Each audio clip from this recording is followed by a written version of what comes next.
Kieran's taken to burping his feelings. 9 seconds of footage I don't need to hear. Quick, let's record. Massive burp. Well, just delete that, shall I? Second burp. Oh, no. Hello, everybody. I know, can you remember how to do this? Not really. It's been so long.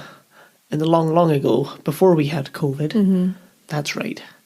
We've had COVID. We've had COVID for the past fortnight. And it's been awful.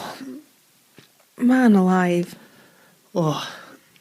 One of our friends put it quite well, that I felt as if I just got hit with a ton of bricks. Yeah. And I was just underneath them for like a week. Yeah. I saw a week of going, which sucks, because we were ill at the start of March. Like, this is the second time we've been sick this podcast season. Like, how annoying is that? First time wasn't COVID. First No. time was just like flu. This was COVID. And I don't even know where we got it, what happened. I know. We're very careful, but I'm sure everyone says that. Yeah. Just ranging. You don't have COVID anymore. I am officially negative, but I still have a cough. I'm still exhausted all the time. It's so weird. I've never had anything linger the way that this has lingered. Yeah, it's so bizarre. I'm still positive, just because got it a few days after you. So don't lick the mic. Yeah. Don't give everyone COVID. Oh, that's true. You said we don't know where we got it. I know where I got it. I got it from you. You did get it after me. Yeah. That is true. It was you. Which was a shame, because when I was at my most sick was when you were getting sick. So Yep. you had no support at all. Yeah, it's something fun. No. So apologies to all our Patreon people, because, I mean, with our usual schedule, you probably haven't noticed a difference from us. But over on Patreon, we've had to postpone everything. We haven't been able to record until today. Yes. The 14th of April. But here we are. We're doing it. It's going to go live on time. We hope you enjoyed our April Fool's episode. Yeah. We haven't been able to speak to you since then. So, Got you. who got it? Who's scared of the haggis? Did anyone fall for it? That's what I want to know. I hope so. Did anyone postpone their plans to come to Scotland because of it? Because it's haggis season. Gotta watch out. Be afraid. Oh. We laughed so much during that. Yeah. I haven't even listened to it back, so I don't know how the edit came out, but we were laughing so much. Yeah, I think I chopped them all out. I think. You probably just hear us kind of start to smile or something. So, any news? Not really. I've just had COVID. My biggest bit of news is this is our season 3 finale. Oh, isn't that mental? I'm quite sad. I always get mixed feelings when we reach a finale. Yeah, I hadn't really got to think about it yet. The fact that this is the finale, I was busy thinking, are we going to get it out on time? I know. And are we going to not be sick by the time it comes out? Mostly. It's been a stress. Yeah, I think I still sound a little sick, but It's just my throat. Or it's not even, I don't have a sore throat. I always feel as if I have something in my throat and I need to cough. It hasn't gone away. it's not good. Yeah, this is our season finale. I know. I think that's sad. Oh, I believe we said we were going to have dates for the mini-season. Now that I think about it. We have not got those. Because we've been sick. Yeah. We got COVID instead. I'll share it with you guys when we have a date for the mini-series. It'll be on Instagram. I'll share it. But it'll be summertime. Keep an eye out. Yes, season 4 will be coming in the autumn Yeah. of this year. So a couple months. And the mini-series will come in the middle of that. Yeah. I'll keep you up to date over on Instagram. Yes. That's where you'll find me. Just popped into my head unusefully right now. Would have been good if I'd remembered that half an hour ago. We could have sorted it, but there we go. While I was getting the script done. Yeah. In a panic. I believe we have a bit of a beast today for the finale. Yes, we do. We really, really do. Walk and razz through the quick if you'd like to support the podcast. You can order some Bird and Blind tea with a link in the description. You can come and hang out on Patreon. That's where we'll be during seasons. We're still going to be posting content there. So yes, we will. if you like what we do, that's the best place to hear more from us between seasons. That's the place to be. We have the book club over there. We post extra episodes over there, which are basically full-length episodes. Mm-hmm. And we post wee blathers there, which are going to be interesting following the season. They will have far less structure, and I have lots of ideas of silly things that we can do. We're going to have fun. It's going to be a good time. You can join for as little as £4 a month. Yep. So You make it sound like an appeal when you say that. For as little as £4 a month, you can help your two favourite Scottish podcasters. Or you can get merch at generallyspooky.com. Mm-hmm. It's awesome. It's very cool. We have a lot of it ourselves, and I love wearing it. Me too. Especially the hoodie. And last but not least, you can review it. Yes, please leave us a review if you've listened. I think you can do it on Apple Podcasts and Spotify for sure. You can rate us on Spotify as Yes. well, which is helpful. And a lot of you have been doing that lately. We have quite a few ratings now. Do we? Hey. Which I hadn't Thank you. fully appreciated. But you can review us sort of more at length on Apple Podcasts. Yes. And it really, really helps. Mm-hmm. We would really appreciate it if you take the time. We're on YouTube as well. You can subscribe there. All kinds of stuff. Yeah. Well, should we roll the music and then let the people know what we're doing? I know, for the last time this season. For the last time.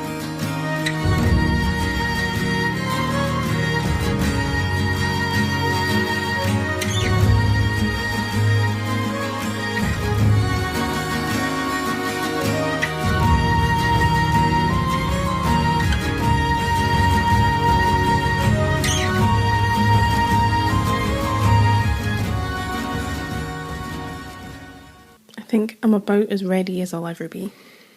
Well, we're here. I've got my can of Lucozade. I've taken a nap already. He did. For the hour prior to recording. COVID. For the hour prior to us recording, Kieran had a nap. Yep. So I'm ready. What have we got today? Well, I have a glass of Drambuie before me. I will read you the back of the bottle. And maybe you can tell me what we're talking about today. Ooh. A little bit of back and forth for the end of the season. In 1745, Bonnie Prince Charlie landed on the west coast of Scotland. Driven by fiery ambition, he was intent on reclaiming the throne of his ancestors, rallying many to his cause. Mm-hmm. By way of thanks, he gifted them the only possession he had left, the recipe to his personal elixir. They called it Drambuie, after the Gaelic Andrambuach, which means the drink that satisfies. Ooh. So I'm going to have a sip, because I deserve it. You've put in the work. You definitely deserve it. So Kieran, what are we talking about today? That sounds like we're gearing up for Culloden. Indeed. We are finally covering the Battle of Culloden. Ooh. And I don't even know where to begin. This script is currently sitting at just over 13,000 words. Oof. Well, we better settle in. You better get your own dram ready. Yeah, get snacks, get comfortable, because this is going to be a really long episode. It's going to be a doozy. And there's so much I have ignored and deliberately not covered, and it's still nearly 50 pages long. Oh, that is bigger than the Mary Queen of Scots script. So I have a feeling there's going to be extra episodes, stories that are turned into main episodes that are related to this story, because there's just no way to keep them all in. Can't do it. I'm quite intimidated. But you've done it. There's a script before you. Well, the way I'm seeing it is we're just going to take a journey through this together. Because we all know that I'm not a professional historian. You do tell us that a lot. That is a fact. I have done my best. We're just going to take a wander through history together. And I'm not a professional participant. You're not a professional listener. I'm not a professional listener. It's okay. I think that people know that too. But yeah, we're finally doing it. We're doing it. And I really wish that I hadn't caught COVID in the middle of all my work for it, because I've been prepping for this for quite a long time. I know, that was the most upsetting thing, is that we were gearing up to take a field trip to the battlefield, and we were going to talk with one of the lovely people who works there. Luckily, we've been able to reschedule. Yes. But we were going to do that 2 weeks ago from the Friday. Yeah. And it was the Thursday you got COVID. Yep. Very upsetting. I was really, really upset. So I haven't been able to tackle this in quite the way that I hoped. But I can see myself doing extra episodes and other episodes about some of the people involved in Culloden. So treat this as your entry point to learning about Culloden. And then once you've listened to this episode, you'll have all the background necessary to understand the individual stories we could get into later. This is a very personal one for us because we drive past the Culloden battlefield whenever we go to Inverness. Yep. It's right on route out the window. We basically live on site. Mm-hmm. This is very close. our most local episode, I think. Yeah, it's closer than Bran. Yeah. Aldern. Is Aldern closer? So we talked about Isabel Gowdy. Oh, that's true, actually. Aldern might be closer. Not by much. No. Like a matter of a couple of miles. God, you make a cool point and your wife comes in and corrects you. With facts. With the actual facts. What is this? This is the entire podcast. Oh, yeah. That's the whole thing. Oh, we didn't say it. This is the Generally Spooky podcast. If you don't know that by this point, I don't have time to tell you. we have a lot to get through. We're just... That's Eilidh. I'm Kieran. She tells me the story. I get to listen for the first time. We're doing it. Please be supportive, because this is going to be a longie. I am so sorry if this is the first episode from us you're listening to. Why are you sorry? Because this is a beast. Well, it's a good thing, though. Is it a good thing? I know. I think so. I'm glad you think so, because you have to listen to it in real time and unedited. You just have to put up with it. I just have to vibe it, take it all in. Don't fall asleep. Try not to fall asleep because I've got COVID, not because it's boring. Well, see, even with you having COVID, I would be very upset if you fell asleep. So I took my nap already. Well, in usual Eilidh fashion, to fully understand what happened at Culloden, we need to go back pretty far. How far back? The battle itself took place on the 16th of April, 1746. And the eagle-eyed among you will notice that the day that this is released is the 15th of April, which is why we're releasing this story at this time. Yep. I planned the whole season around releasing this episode in this date, not knowing I would get COVID. Yeah, hence the upset. But it's me, so we aren't starting in 1746. Nope. Of course not. Are we 100 years prior? We are going all the way back to 1685. Okay. It's not as far back as I thought. No, it's not as far back as I've gone in the past for a single story. But we are going back to 1685. Luckily, I've read some nice comments in the past from people who say that if you're listening, you actually enjoy the context and going back and getting the explanation as to why things happened, which makes me happy, because if I couldn't do this anymore, I would really struggle to tell the story. I have to go back to the beginning. Without the context. It'd be really weird. Oh, to be fair, if I was going to go back to the beginning, I'd go back to the House of Stuart when it began. I've not gone back that far. Well, you could go all the way back to when steel was made for claymores. Yeah, exactly. I suppose. Where does it end? I'm going back to 1685. And the reason for that is that's the year that King Charles II died. Okay. You don't have to have any prior knowledge. Don't panic. You've got your panic face on. There's going to be a pop quiz halfway through. Oh, I know, an end of season test. Oh no. The exam. I don't know how well I do. I knew when Culloden was. I mean, you've been studying Scottish history for a year now, Kieran. End of year exam. Oh yeah, because funny coincidence, our very first episode came out on the 16th of April last year. Satisfying. We released the episode on the anniversary of Culloden without realising that we'd done it. We did. You were very upset by that. Oh, I was heartbroken. So we're coming up on our year anniversary. Yes, we are. A whole year of generally spooking. Yeah, so exam time. I've got COVID. I've got a note. Hey, I managed to get this together with COVID. You can study. I know, you're battling out a 50-page script and I'm sleeping. Anyway, we've talked about King Charles II before on the podcast. He was the one who royally screwed over the Covenanters after they accepted him into power as king. Sorry, there's going to be a lot of that because there's just rattling. Basically, in a nutshell, he promised to take the Covenant, which was a promise that placed God above king. We have a whole episode on this. It's the Greyfriars Kirkyard and the Mackenzie Poltergeist episode. Yep. So if you'd like to know more, there's a whole episode on that whole part of history. Yes. Charles II was a member of the Royal House of Stuart. That was the royal line that he was a part of. And the Stuarts were Catholic, traditionally. Charles II was apparently received into the Catholic Church right before he died.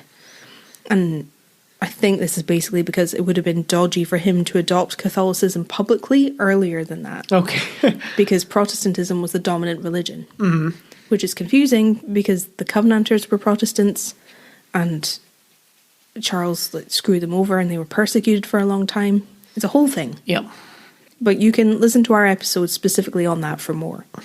If you're interested. Can I go away and do that now to catch up? I mean, you can if you want. I'm not going to stop. You'll have to catch up. It's like when you're in school and you had like music lessons. Oh, yeah. In the middle of one of your normal subjects. You just have to catch up. Yeah. I'm not stopping for you. That's who we're dealing with, Charles II. And he died in 1685, like I said. How dare he? Well, he died without a legitimate heir. Ooh. So it was, how dare he.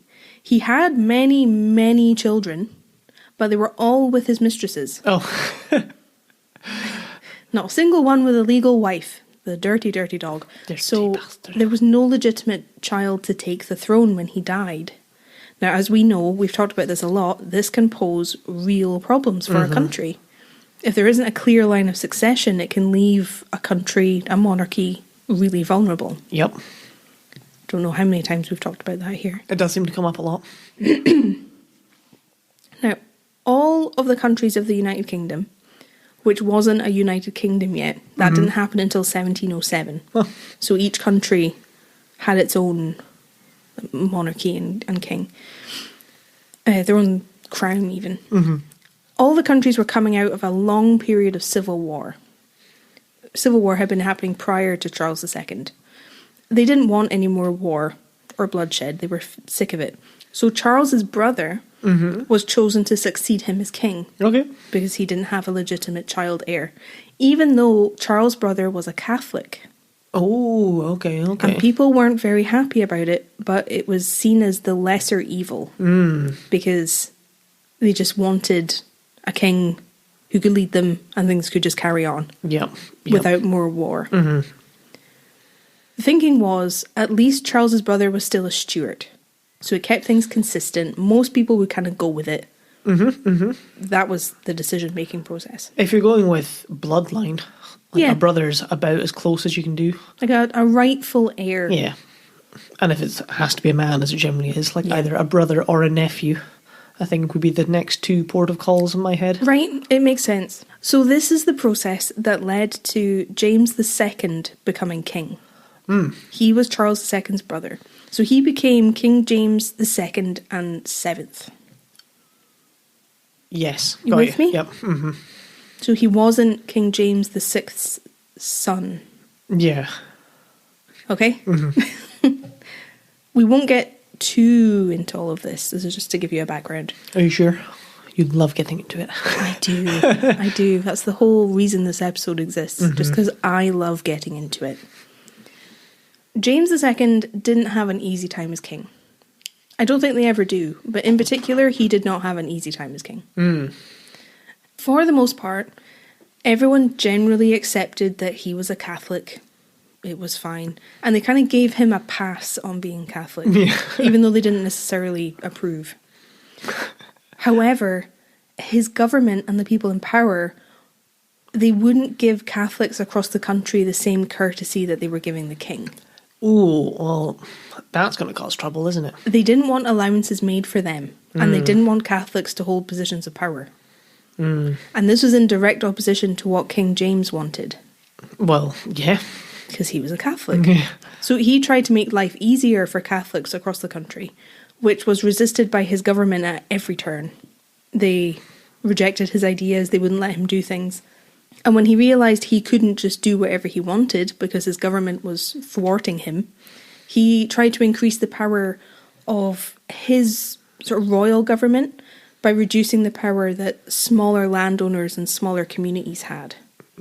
Okay. So he was trying to reduce independent power so that he had a bigger share of the power. It's always a dangerous road to follow. Does that make sense? It does make sense. Yeah. When I was looking at it, it was a bit confusing, but that's the gist. This didn't work. He then tried to increase the size of the standing army, which I think is the army that are kind of in reserve and ready to fight, even if you aren't at war. And this was a really bad move on his part, because this army was effectively at his beck and call. So his opponents and his government saw this as an act of aggression. It's hard not to see it as that. Yeah, because he was trying to increase his personal army. Yeah. Or the way he saw it, his personal army. He's there going, right, I want more power because the things I want aren't happening. I'll try and do this. Okay, that's not worked. Okay, I'll just make a really big army. Why? Just in case. A big army that have sworn allegiance to king and country. Yeah. My personal army, I'm going to grow that. But don't worry about it. Yeah, so yeah, this was seen as him trying to force his way to getting what he wanted. Yeah. Which it definitely was. It 100% was. James had also done this. There was a sort of more legitimate excuse. Because a man called the Duke of Monmouth, who was King Charles II's eldest son. Okay. But he was illegitimate, so he couldn't be king. He decided he wanted to be king. Because he was his father's eldest son. Yep. If he were legitimate, there would have been no question. So he decided he should be king over James. Yeah, fair. And like you were talking about last episode, I think, about being a mistress to the king was a pretty cushy position on the whole. Yeah, for a lot of women. So, the eldest son may have been held in quite high regard, not necessarily like cast out and shunned and things. Well, I mean, he definitely knew whose son he was. Yeah. And he was made a duke. See, it's just a technicality, basically. Yeah. So he tried to unseat James from the throne because he thought that it was his birthright. Monmouth didn't really get anywhere. They were just playing musical chairs. No, definitely not. He was captured and then executed. Ooh. For treason. Oh, that is treason, isn't it? Yeah. And the threat that he posed was quashed because he was killed. But from what I could see, James kind of used this as an excuse to have the army on alert and very close to London. He had them stationed just outside the city, which again was seen as an act of aggression because the army is outside London and the government is in London. Well, it's hard to do anything with your army except make it smaller and it not to be seen as a sign of aggression. Yeah, so he probably saw it as a reasonable excuse, but not really. No. James kind of knew that in order to retain the power that he had, which was quickly slipping away, he needed the army under his control. But he ruined this for himself, basically by taking it too far. He tried to replace the influential Protestant officers in the army with his own Catholic choices. And this really upset a lot of officers. Well, yeah. Like captains, generals, high-ranking officials. And remember, this is the time where, it's probably similar now, I don't know much about the army, but these were the kind of officers who were also aristocrats. Oh, yeah. Who were basically born into military positions of power. These are the kind of people that he's dealing with and replacing with Catholics. Yeah, to be told, oh, sorry, you're actually the wrong religion for this job now. Even if they've been doing it for years, they've been basically born into it. Yeah. Which, has its own issues with the army, because what if they're not the best suited? Well, yeah, if you just kind of take that as a given without looking into it too far, it's a bit of a rough deal. They were unhappy. Yeah. Some were so upset that even if they hadn't had their posts taken from them, they resigned. Oofed. And if they complained too much and were still in the army, then their estates and their property were confiscated by the crown. That's not good. And that's a surefire way to have people trying to remove you from power. Yeah. We've seen that loads of times. Oh, no. Yeah. It sounds like this guy's just having a hissy fit. Yeah, kind of. He's trying to... He's getting greedy, basically. Well, because I'm sure he still has quite a lot of power. Well, one of the lingering problems that we'll see over and over again with the Stuart dynasty is their unerring belief that they have the divine right to rule. Ooh. And that the right to rule comes from God and through blood, not any other method. So if you are a Stuart and you are a Stuart king, you have been divinely chosen by God to rule the country. Oh, it's not good. We saw it with King Charles and King James before him. Yep. It's something that happens over and over again. And it's their downfall. Oh, it's not good. Not least because I bet if they looked closely, they'd see that's not the case. I think it's probably not a pure single bloodline all the way down. Seems unlikely. Well, it's just a completely alien way of thinking, isn't it? Yeah. I read that in October of 1686, so the year following him becoming king, James did something that was really, really shady. Oh, yeah. He had loads of his soldiers, so remember his big standing army, he had them posted near the city of Gloucester. And then he had all of them register as voters in Gloucester. Oh, no. So when the local election came that he knew was coming, all of his soldiers voted in this election, and they made sure that a Catholic mayor was elected. Oh, that is shady. So he rigged a local election. Oh, no. Oh. How bad is that? That is really bad. And now I know two things about Gloucester, other than it's where the cheese comes from. Gloucester cheese? I think so. Gloucester? Do you mean Red Leicester? Pretty sure I mean Gloucester. Is there a Gloucester cheese? I don't think so. There's Red Leicester cheese. I know there's Red Leicester. There's Wensleydale cheese. Gloucester cheese? No? There's the nursery rhyme about the Duke of Gloucester. Don't know. I'm pretty sure he falls in a puddle, doesn't he? Oh. Falls in a puddle up to his middle. It sounds like a nursery rhyme, but I don't know, I'll just blame COVID whenever I say anything stupid this episode. This is the only episode you get that past, so you might as well use it as many times as you want. Gloucester cheese, you know. I didn't think there was Gloucester cheese. We're getting very sidetracked. I didn't think there was Gloucester cheese. I'd look it up, but I don't think there's time. Save it for the blether. Yeah. You can hear us discuss this cheese on Patreon. So all of James's bad behaviour came to a head in 1688, because this was the year when everyone had had enough. I mean, I'm surprised it took that long. Yeah. I'm surprised he got 2 years before everyone just went, come on now, enough's enough. Yeah. You greedy bastard. This was the year of the Glorious Revolution. Ooh. But it wasn't glorious for King James. People in power, nobility across the country, wanted James gone. They didn't want him on the throne anymore. They felt that he was unfit to rule. And unlike his brother, James had several legitimate children. One of them being his daughter, Mary. With me? Here we go. She was well liked, mainly because she had married William of Orange, who was Prince of the Netherlands. And he was a Protestant. That's back on sure footing now. That's what we want. Yeah, basically. He was also her first cousin, which is gross. Well, his daughter was his first cousin. No, Mary married her first cousin. Oh. William.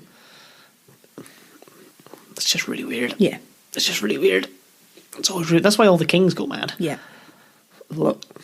But she was also a Protestant herself. She had been raised as an Anglican, which is a flavour of Protestant. And she was King James's eldest daughter, so it was understood for a long time that she was going to be his heir. She would be taking the throne.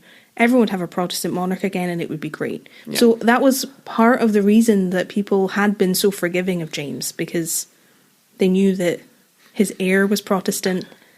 It would be fine. Well, and the argument is, well, at least he's going to die, right? Kind of, yeah.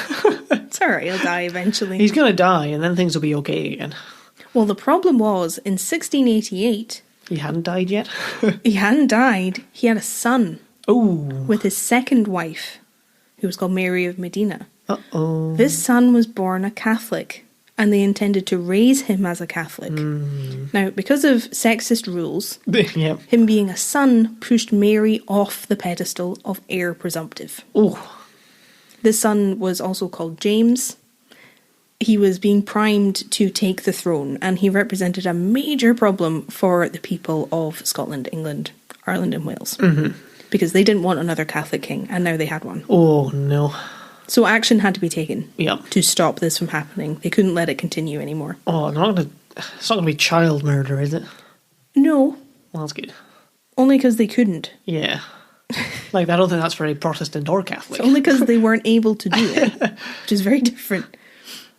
The important Protestants from Britain, and I'm saying Britain knowing that it's not the Britain we understand. It wasn't seen as all one country, or, you know. The important Protestants from across the country approached William of Orange and Mary and basically offered them the throne. Damn. They asked them if they would travel across the sea, take the throne, and kick King James out. Oh, it's a bold proposition. They basically just invited them to take it. Yeah. And they accepted. See, it's fair play, but could it easily have been their heads? You know? Well, they were in a somewhat safer position. Because remember, he's Prince of the Netherlands. That's true. He's royalty himself. So it would be a lot harder to execute him. Yes, He's fair play. not one of King James's subjects. That's true. So he's not committing treason. Yes. You see? Yeah. It's still bad. It still may end horribly for him. Well, he's got less to lose, though. Yes. Mary, maybe. Maybe, yeah. But they accepted it. And I read that part of William's motivation, at least, aside from becoming like the powerful king of England, Scotland, yada yada, was that he would be able to use the British military and the naval resources against King Louis XIV of France. Oh. Because they were at war at the time. Naturally. So if he was king of England, he could use the English resources just across the channel from France. Yes. And use that to wage war. Interesting. So wait, they wanted him to be king of England? Yes. Oh, I thought they wanted them to be king and queen of Scotland. Well, King James II, Oh, he's king of England and Scotland. yes, he's the 2nd and 7th. Yes. Yes. But the crowns haven't been unified yet. Got you. It's not one crown to rule both. I'm with you again. He just is the king of both. Yep. Does that make sense? That does make sense. Yeah. I was forgetting. And Ireland and Wales as well. So William arrived in England on the 5th of November 1688. Which is funny because that's when Bonfire Night is celebrated, when a previous King James was nearly assassinated and killed. He came with a 14,000 strong army. That's a pretty good army. Yeah, and agreements had been made ahead of time with some of the important officers in James's army that they would defect when William arrived. Nice. So they knew ahead of time they weren't going to do anything about it and they were going to help him. That's good planning, that is. But they didn't say anything to James or anyone. And when this happened, when the officers defected and William invaded, James basically bottled it. He saw all of his officers joining William and it made him believe that his whole army were going to do it, even though his army was bigger than William's. Oh, okay. So he withdrew. He wouldn't battle him for the throne. See, that's why you can't trust a Catholic. Let's not get into that. James wrote a letter to one of his commanders at the time that this was happening, and he said, "If I could have relied on all my troops, I might not have been put to this extremity I am in. But though I know there are amongst you very many loyal and brave men, yet you know that both yourself and several of the general officers of the army told me it was no ways advisable for me to venture myself at their head, or to fight the Prince of Orange with them." So he's basically saying, no, like, people said I shouldn't. Yeah. So, like, I'm just not. Just not gonna... He just ducked out. I mean, I actually respect him more for that, because he just avoided a huge bloody battle. Yep. Far fewer deaths. Yeah. If any deaths. I wish that happened more. But he just yellow-bellied. Yeah. Doesn't look good in the history books. No. But I'm sure his soldiers were very grateful. I bet. Getting comfy. I'm sitting under my handmade blanket and I'm very happy about it. Cozying in. Do you know what's weird? What? That's about 35 minutes, and that's how long some podcasts are. We haven't even gotten to the main players in our story yet. I know, I was thinking about how you like to get into it. Well, some people finish by now. God, maybe I rambled too much. I don't think you ramble at all. Oh no. Otherwise, no. this episode would have been, there was a battle. There's a battle, eh? It was good. People died. That wasn't so good. The end. That's Kieran's podcast. You can subscribe on Spotify. Scottish history in under 10 seconds. Oh shit. That's it. Yeah, I just thought it's kind of a funny thought, because Weird. I don't know how long this one's going to be, but... Oh, God. Days. On the 10th of December, James fled London. And with a view of fleeing the country, he had to leave. The takeover happened with very little conflict, if any, like I said. William and his army just came and took the country and the crown. James put up very little resistance. Fair play. Basically believing that all of his officers would betray him. Yeah. He didn't trust them, so he left. Maybe a few of his, like, most friendly officers turned, and that just totally rattled him. Oh, not Derek. we play bridge all the time. I think it's probably him knowing how badly he had treated a lot of his army and a lot of the people around him. Like, everything coming home to roost. He just saw the way the wind was blowing. Yeah, like, he's not going to have much luck here. So where does he go if the invading party are at war with France? Because France is where I typically think people would go. Italy, maybe? We'll get to that. Okay. We'll get to where he goes. But France was at war with the Netherlands at this time, partly due to the fact that they were Catholic and William was Protestant. So France is Catholic and King James is Catholic. Oh, okay. But we'll get into where he goes in a second. Yeah. Don't you worry. King William was popular with the people around him, basically because he agreed to do everything that James wouldn't do. So, you know, when you get like a new boyfriend or girlfriend, you're like, oh yeah, like they're so cool, like we never did stuff like this before. That kind of thing. William agreed that his power as king should be held in check by Parliament, that he shouldn't have free rein to do whatever he wanted. He was quite happy to be limited by them in what they thought was best. And he agreed that he couldn't have full control of the army, which was the complete opposite of what James had tried to do. It bodes well. I like it. The army could only act when Parliament agreed to it. And I think there's still rules like that about what the army can and can't do, as far as Parliament's concerned.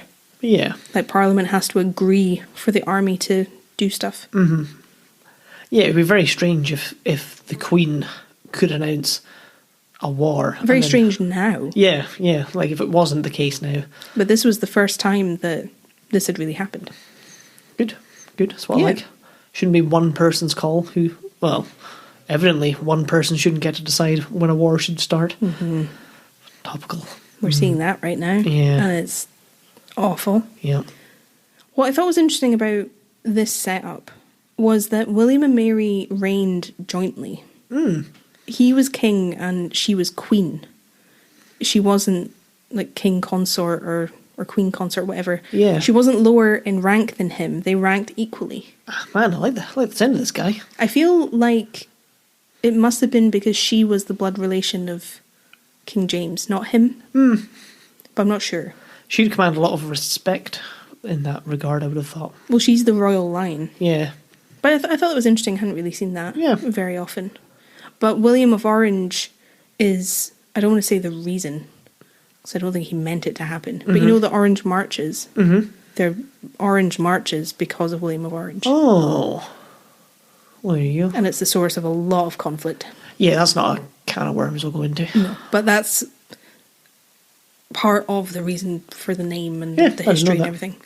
Because of the Battle of the Boyne and everything we'll get into. Just to give you an idea. Boing. Now, this takeover, this new king, created a split across Britain because there were those who supported their new king, William, and everything he was about, and there were those who stayed loyal to King James. The people who stayed loyal to King James were referred to as Jacobites. Oh. It comes from the Latin for James, I think it's Jacobus. Oh. So they were called Jacobites. This has taken a turn. This is the split. This is where it happened. Oh. Which is why I went all the way back. Well, there you go. Oh my god. You seem surprised. Yeah, I don't know why. Like, you knew what we were talking about. I know, I just didn't think that's what happened. Well, there you go. Always makes me so happy when I can get you like that. You did get me. Because I know somewhat about Culloden. Like, we've been to the visitor centre together. And you learn it every year when you're in primary school if you live around here. Yep, you do a project on Culloden every year. You do a lot of it in school. Doesn't mean I remembered any of it, but... So there you go. There you go. Well, Jacobus, lead on. Like I was saying earlier, giving the throne to William and Mary went against everything that the House of Stuart traditionally believed in. Yes. Because they believed they had been given the divine right to rule. It just makes you cringe every time you hear it. It does. So, in their minds, the right to rule came from God, but Parliament had just shown that the right to rule came from them, not from God, because he had been deposed. Yep. They fucking done it. Right? Yep. Now, there were several battles in James's name after he left, like the Battle of Killiecrankie, which is a famous one, and the Battle of the Boyne, which happened in Ireland. Significant conflicts, which I don't have the time to get into the way I would want to here, but neither of them brought James back into power. Yes. And that was their goal. So the Jacobites were Catholics? Yes. Largely. Well, it gets complicated because later they weren't all Catholics. Okay. But they were supporters of King James. Interesting. But they were supporters of King James for a variety of reasons, not just because they were Catholic. It's not cut and dry. A lot of people think that the Jacobite risings and the Battle of Culloden was Protestant versus Catholic and England versus Scotland. And that wasn't true even a little. Interesting. When we get to Culloden, more Scots fought against Bonnie Prince Charlie than joined him. See, I definitely thought it was Scotland v England. Nope. It wasn't that cut and dry. Yeah. Never is really, is it? No, there's nuance to it. Oh, not nuance. I'm terrible at nuance. But it's okay, you're going to get better because this episode's full of it. Okay. This is the perfect practice. Just trust me, I'll trust you. Kieran's enjoying a can of Lucozade with this episode. The drink of the sick man. Because I'm sick, yep.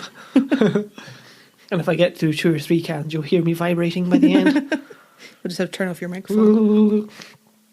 You can insert your comments in post.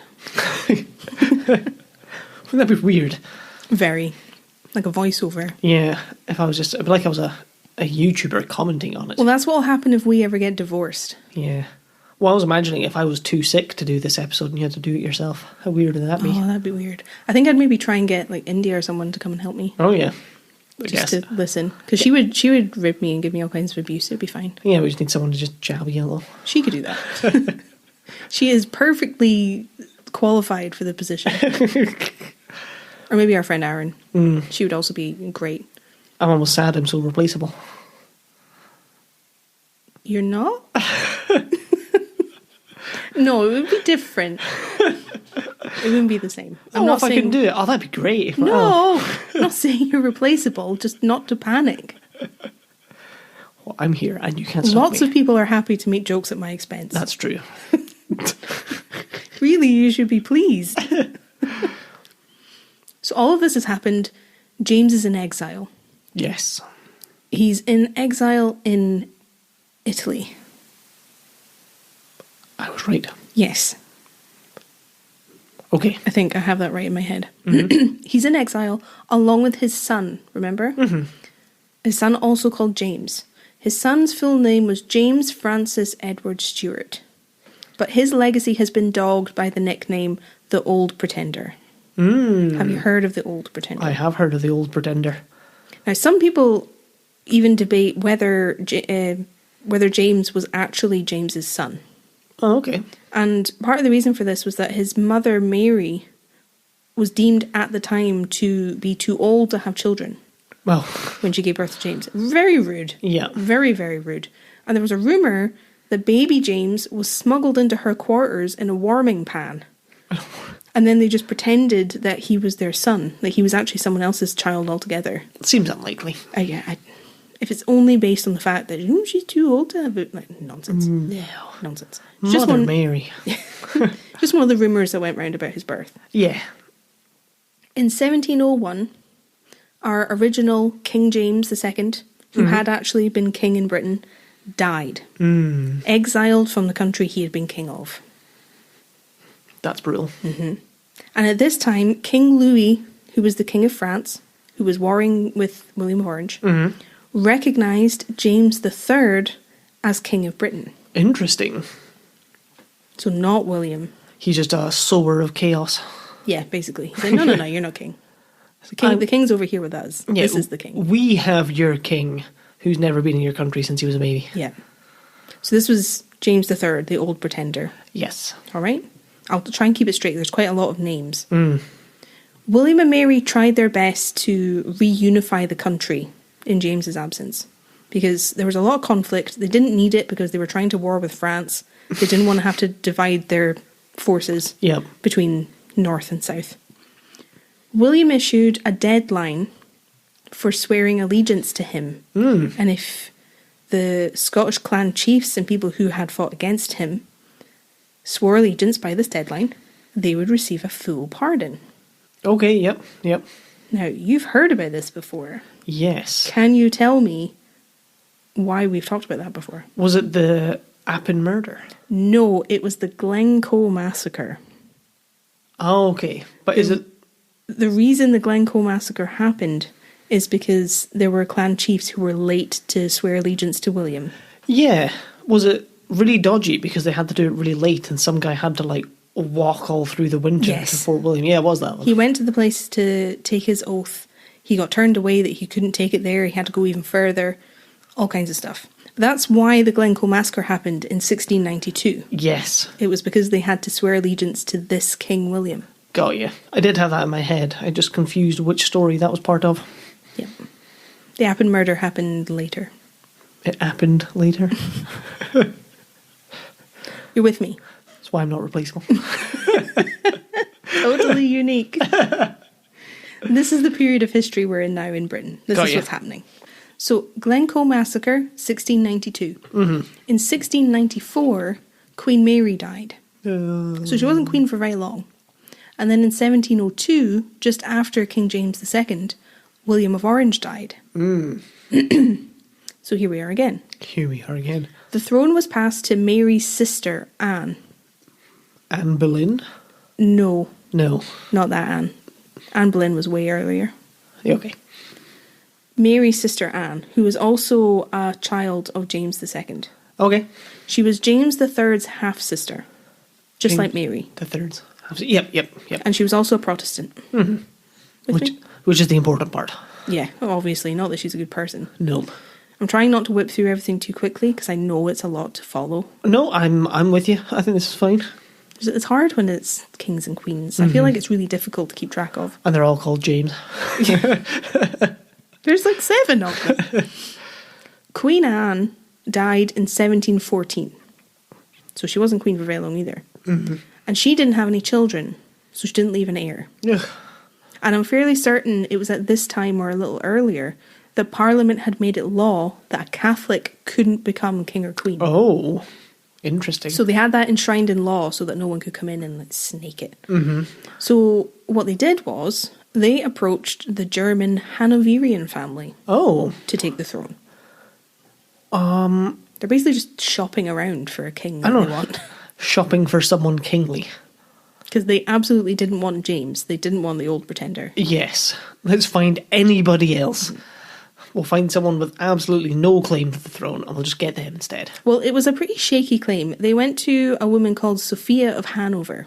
And she was James the 1st and 6th granddaughter. The first... Okay. Yep. Okay. And I know it's a lot. Witchy James. Yes. Yep. My nemesis. Yes. His granddaughter. So she was related to the royal line. Yeah. But just not directly. Yeah, so she's like second cousins, maybe. Second or third cousin. Yeah, it's distant, but she is related to the House of Stuart. It's tenuous, which but is all they wanted. The problem was, she died before she could become queen. How selfish of her. So her son became King George I. Oh. It's good to mix up the names, you know. I know, finally. Mix them up. That's what 7 generations of inbreeding will do. Ugh, stop it. So we have King George I, who is king of Scotland, England, Ireland, Wales. Yes. And the crowns have been unified by this time. Yes. All right.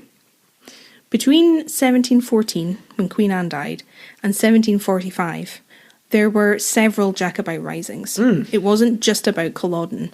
There was at least 2. basically because James supporters, the Old Pretender, were trying to secure the throne for him. And they were kind of egged on by the French to do it. Well, yeah. Because they knew that if the British army were busy dealing with the Jacobites, mainly in Scotland and further north, then they wouldn't have as much strength for the war with them. Yep. So, yeah, do it. Like, we'll help you. Have as many rebellions as you want. It's very sneaky. It's such a long time. Yeah. To, like, you go through so many generations, you would forget what you were fighting for in a weird way. Well, that's why I was saying by the time you get to Culloden, it's not just about Protestantism and Catholicism. No. It becomes something more. Yeah, you'd be fighting because your dad fought, and your dad fought because your grandpa fought. Weird. It's also why I couldn't just start in 1746. Not enough context. When the battle happened, otherwise it wouldn't make sense. Because it's not just Scotland versus England. A lot of the action of the Jacobite rebellions happened in Scotland. There were battles further south, but a lot of King James supporters came from the north of the UK. And the Highlanders, in particular, became a real problem for King George. Woo! This is where we enter the scene. Enter Generally Spooky Podcast. And we've talked about it in the past, but the Highlands was always more independent from the rest of the country. They had their own systems. The clan system helped with that a lot because power was held a lot more locally, and clan chiefs held a lot of power, so people would recognise them over a king. Yep. So they were a real thorn in the side of the establishment, which I enjoy. Whole military companies were formed from some of the clans who were loyal to King George, because remember, not everything's black and white. These military companies were put together to patrol the Highlands to try and bring them to heel and maintain order, because there was no other way to do it. Yeah. And this was the formation of the Black Watch. Oh. Which you might have heard of. Heard of from Game of Thrones. That's the Night's Watch. Oh, you take the black for the Night's Watch. The Black Watch was real. Yeah.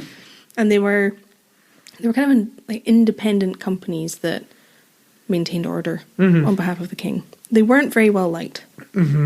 But it's around this time they were formed. About 1738, I think. Well, there you go.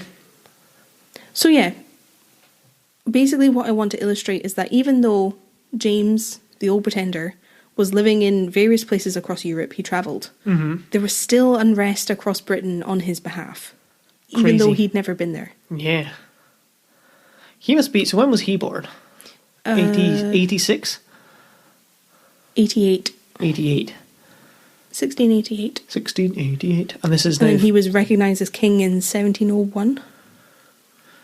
Okay. Yeah, when he's 18. And what's this? 1738 now. The watch was formed in 1738. So he's quite old, really. 38 add 12 is... He's 50 years old. Damn. Fair play. 50 years in exile waiting to be king. It's a long time. It's a long time. It's a long time to stew in your own self-belief. Yeah, and just resentment. Yeah. For someone you've never met. No. Weird.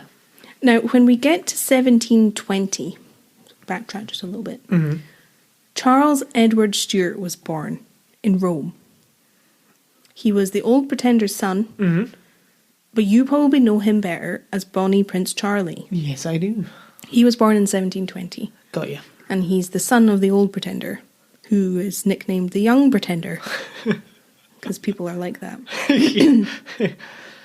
I'll refer to him as Charlie. Chazza. Throughout. No. Charlengo. No. Charles had a good life in Europe. He was raised as a prince. Because it was generally accepted that he was, and his father believed he was.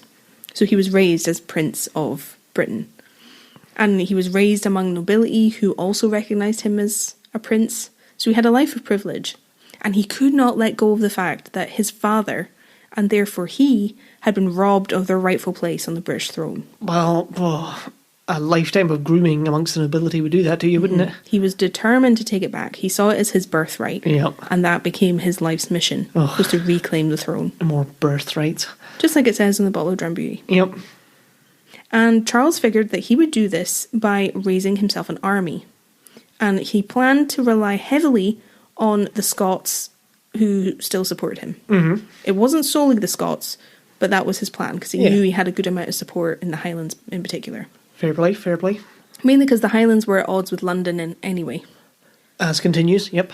But the reason that they supported King James's claim, it kind of evolved, like I said. It wasn't just because they wanted a Catholic king. As time went on, it became about them wanting an independent crown. Got you. A lot of people were unhappy at the Act of Union. Mm-hmm. They didn't want to be united with England. And that became a problem. Mm-hmm. And then when you factor in the issues that were happening in Ireland at that time, they didn't want a Protestant king. They didn't want to be forced into Protestantism. So there was issues there too. Got you. They wanted independence, but they wanted a different kind of independence that was more tied into religion. Yes. This is very basic and I am missing out a lot, but... That's the gist. It's just, it's not simple. Yeah. I appreciate you not just making it simple for the sake of the story. It's meant that this script has taken an awful lot longer. Mm-hmm. Charles believed that he could take the throne back. He fully believed it. He had no doubts that he could make this happen. And he was raised with the knowledge of the things that kings know. Mm-hmm. But he had never been in combat. Yeah. He had never seen battle. Well, he's not a leader, is he? No. He's had no leadership. He was never properly seen as an effective leader. No.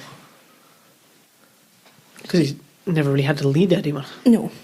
But he was well respected and in favour with the Pope.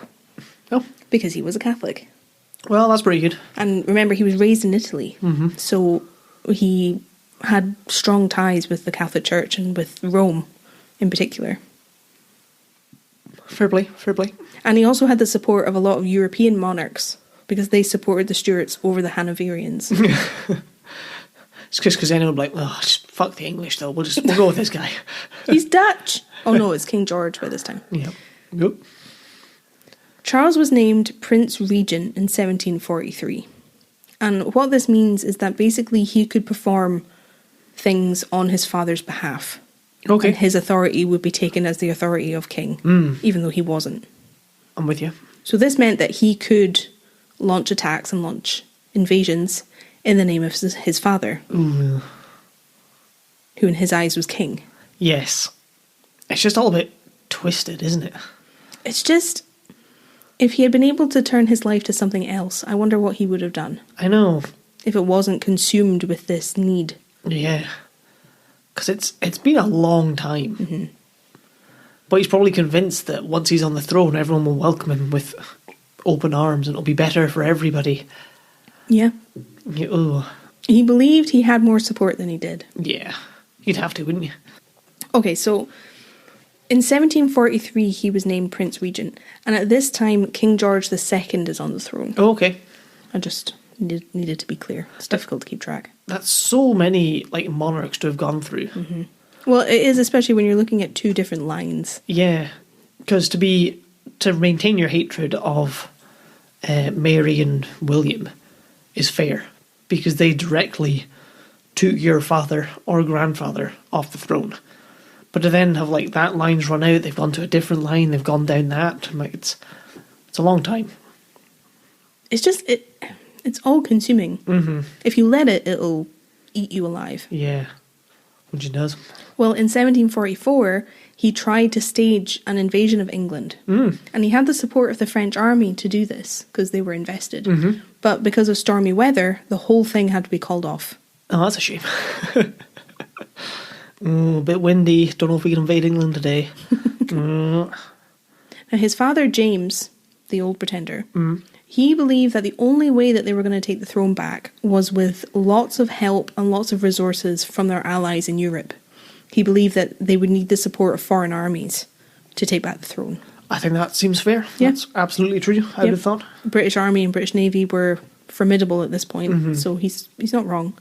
But Charles didn't agree with this. He felt that there would be more than enough support for their, godly cause in Britain itself to overthrow George II.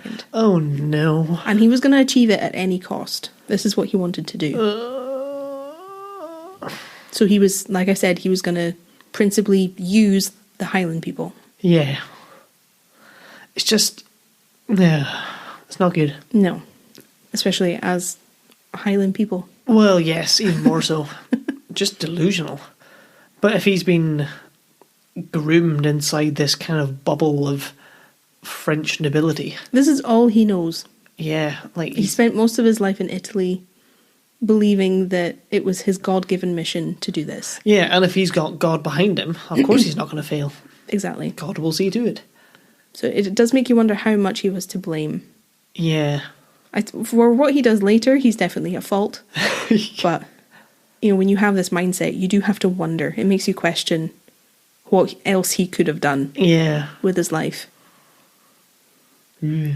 So against all the advice he was given by the people he was surrounded by, seriously, Charles landed in Scotland on the 23rd of July, 1745. Okay, we're here. It's happening. He arrived by ship.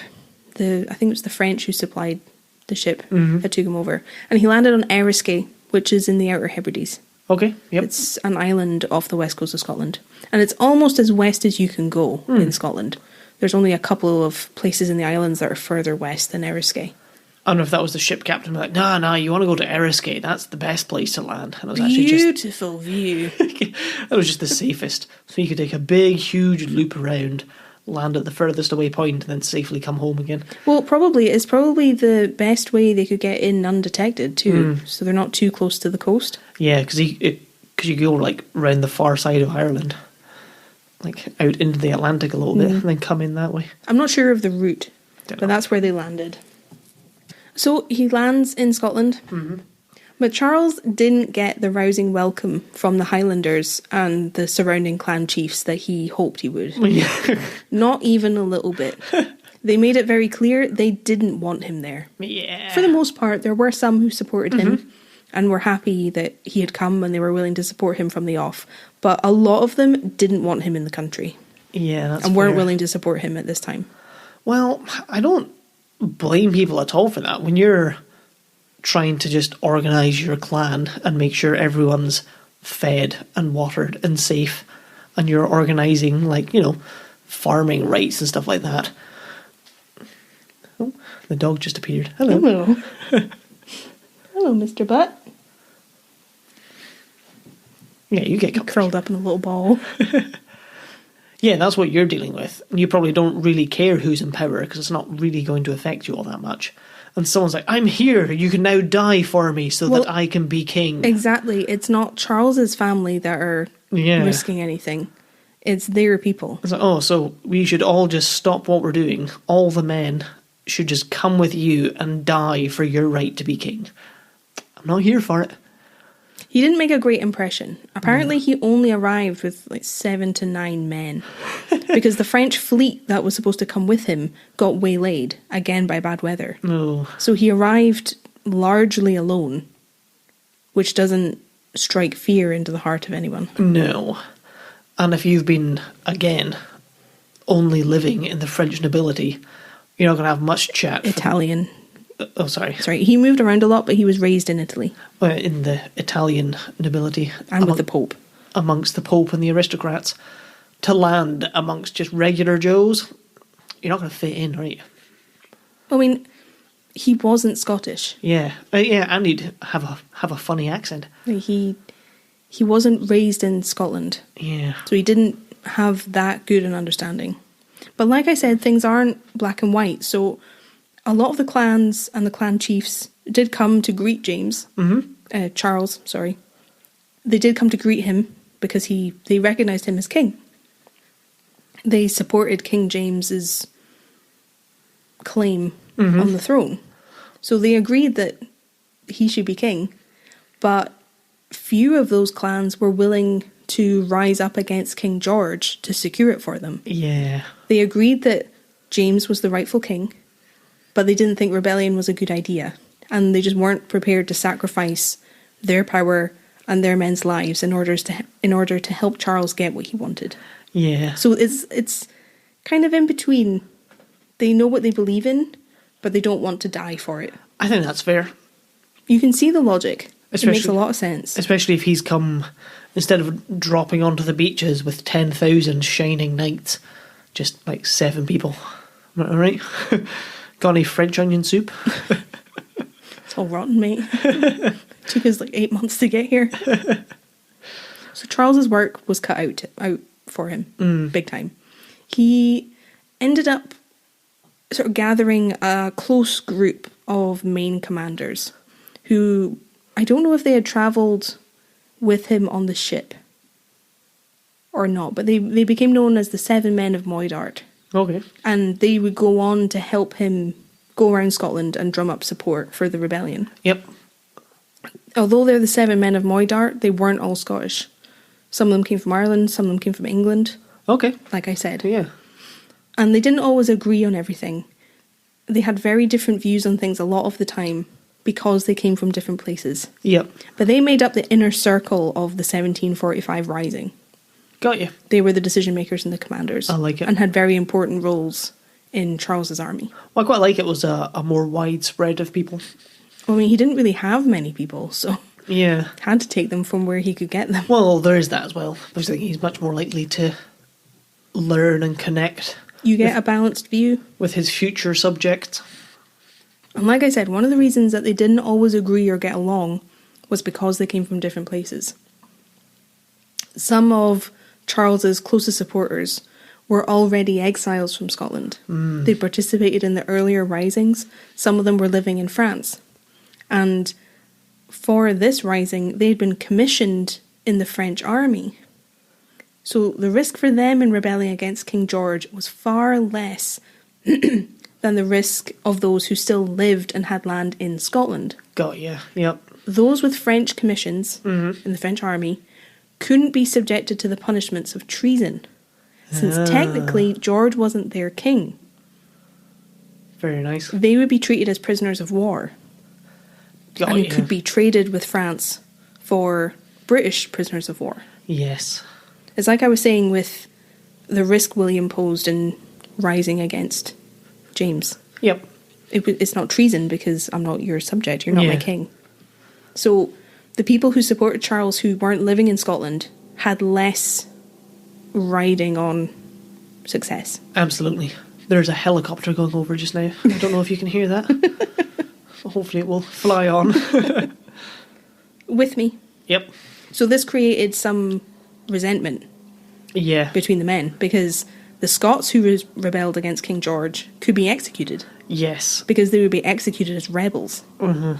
They were committing treason, which is dangerous, Yep. especially if you're a clan chief. If you're executed, your lands are confiscated. Well, yeah, it's a lot, and especially as a clan chief, you then, like, you're risking all your clansmen's goods and well-beings. So it's tricky. Yes. Eventually, obviously, the powers that be in London found out that Charles had landed in Scotland. But to begin with, they really weren't all that arsed because they didn't see him as a threat. Yep. They didn't see him with any kind of serious support behind him. So they weren't that bothered by it Yeah. because they know this is his first venture into Scotland and he's never seen battle. So, well, that wee Italian shit, who cares if he's up there? You'll probably just freeze to death. Kinda, yeah. While many of the Highland chiefs advised Charles to go back to France, leave Scotland, there was one figure who basically helped Charles secure the allegiance he needed to stage the rebellion. He was a very influential man and he was called Donald Cameron of Lakeel. Okay. He was convinced to support Bonnie Prince Charlie, and his decision to do this convinced a lot of other clan chiefs to do the same, Interesting. because his opinion was that highly regarded. Fair play. So he was like, I don't want to say the kingpin because it wasn't sinister, but just people knew they could trust his opinion. Yeah, he was just very well respected. He was chief of Clan Cameron, which was a very powerful clan. I was looking into their history, and one of the strengths that they had was that they had a lot of men concentrated in a small area. So they could call up fighting men very quickly, which meant nobody could really mess with them. Fair play. But there's a lot more to their history, but Yeah. that's one of the reasons that he was so powerful. I was thinking about Lakeel is somewhere I forgot existed, but it's where I went on an outward bound thing in school. Oh, yeah. I spent a week in Lakeel and did like zip lining and canoeing and stuff like that. And it's the only time, present or past, that I've ever heard of Lakeel. I'm like, oh, he's from Lakeel. Well, there you go. Donald Cameron. The Camerons had supported the Stuarts for a long time. You were saying earlier that people were fighting because their father and their grandfather did. Yes. Lochiel's father and grandfather had been on the side of the Jacobites in the previous risings. Yep, there you go. So now it was Lochiel's turn. And he actually had the nickname Gentle Lochiel because he was known for being fair, being reasonable. That's nice. It's a nice nickname. Unusual. Don't hear it very often. Not the Skull Crusher. Now, he took a long time to be convinced to support Charles. He didn't do it straight away. He only agreed when he got it in writing that he would be compensated for the full value of his estate if everything went wrong. Oh, okay. And he only supported Charles after spending a long time trying to convince the prince to leave. Yeah. Now, it wasn't his first option. Yeah. At one point, he actually suggested to the French envoy that was with him, I think, that instead of Charles reclaiming the throne for his father, that France should just step in and turn Scotland into a republic of France. There's an idea. That's how little faith he had in the prince. Yeah. He didn't agree with the union of the crowns and all that stuff, but he had no faith in Charles. So he actually asked the French if they would intervene instead. Huh. That's so funny. So it's not exactly a vote of confidence. No, definitely not. How weird would that be, though? If it was like French Canada. Yeah. You had like just the Highlands, say, were French. That's what he proposed. He thought it was a better idea. I mean, he was wrong. No. This is a disaster. Yeah, but I can say that because I know what happens. Oh, yeah. Yeah. One story that I really enjoy concerning the rallying of fighting men of the clans is the story of Lady Mackintosh. Oh. I won't get too into it, but I wanted to include it at least a little bit. She was married to the Mackintosh clan chief. And there were some issues because he didn't support the Jacobite cause, but Anne Mackintosh did. So they had differing opinions. You're going to knock that whiteboard on your head. He doesn't care. Yeah. Well, he doesn't kick over my guitar. Anne was only 22. She was very beautiful, very sociable, and very persuasive. And her husband was about twice her age. So he wasn't up for going to battle. He didn't want to do it. He was also a member of the Black Watch. He was a captain. So he was pretty firmly on the side of King George II. Well, yeah. He was kind of wishy-washy. He didn't really commit to either side as late as September in 45. Ooh. So he just he wanted to see how it was going. Didn't really want to commit to anybody. Oh, I just want to pick the winning side, you know? Got to Precisely. See which way this is leaning, and then I'm going to choose. Anne was much more decisive. She waited for her husband to go off on Black Watch business, as he did often. Yep.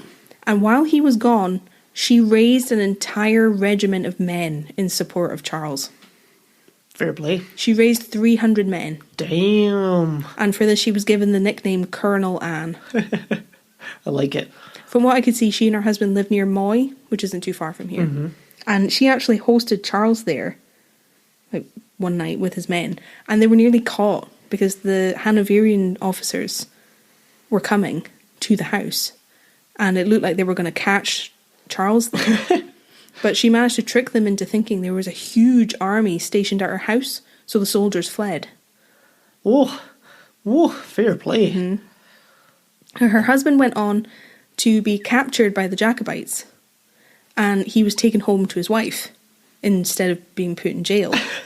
And this is one of the best things ever. When she saw him, she said, "Your servant, Captain." And then, when he saw her, knowing everything she had done while he had been away, do you want to know what he said? What did he say? "Your servant, Colonel." Isn't that amazing? That's so good. Taken home. No, fair play. I guess I chose the wrong side. Isn't that amazing? That's so good. She did that. I like that a lot. Colonel. Anyway, back to what I was saying before. It was Lakeel's decision that led to a kind of domino effect, which led to people like Anne raising their own men in their area to fight for Charles. That's fair play. That's how you got to do it. Okay. Kieran has joined me with a drambuie. Yes, I have. You can call me Jen. I'm about to talk about Jenny Cameron. So I read Jenny, thought Kieran. And because I've had one drambuie, I'm just flying. Going to be slurring out the last of this episode. No. I was just looking at the word Jenny. So said that instead of your name. I apologise. Looking at him, but talking to you. I swear you're not replaceable. Not even with Jenny. Jenny of the Iron Teeth. Ooh. Good callback. Big callback. Lakeel's decision led to the domino effect, like I said. So the young pretender now had enough support from people drummed up across the country to stage a rebellion. Oh, he's going to have a go. It had happened against all odds. Against the odds. I just don't think there's that enough people in Scotland because of how big England is. But I don't know if it was as big a difference in populations back then. It's not about size, Kieran. It's about what you do with it. I mean, that is true, but when it comes to armies, size does help. I'm just saying. He eventually amassed enough strength that they could have a good go, basically. We're going to have a go. It wasn't the same size as the British Army. But, it was a formidable force. So all of his fighting force gathered at Glenfinnan with him, their prince, and he raised his royal standard at Glenfinnan on the 19th of August, 1745. And there's a monument there now to commemorate the place that this happened. It's a big tower at the top of the loch. We drove near it when we went away for your birthday. Can't think. We didn't see it from the car, but we drove near it. Okay. You'll have seen photos of it. It's a very famous monument. Yes, it rings a bell. And this was hugely significant. Yeah. There was a woman called Jenny Cameron, which was the name I read.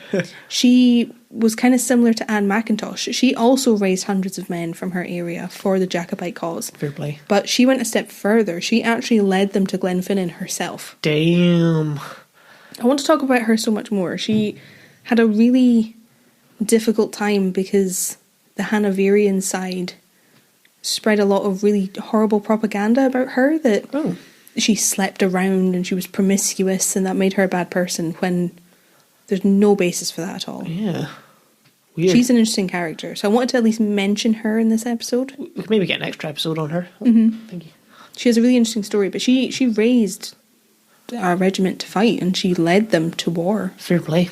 The dog just gave me his paw. Oh. Thank you. You want a drambuie? So he just wants to sleep. If he starts complaining, we could give him a woof brush. Oh, yeah.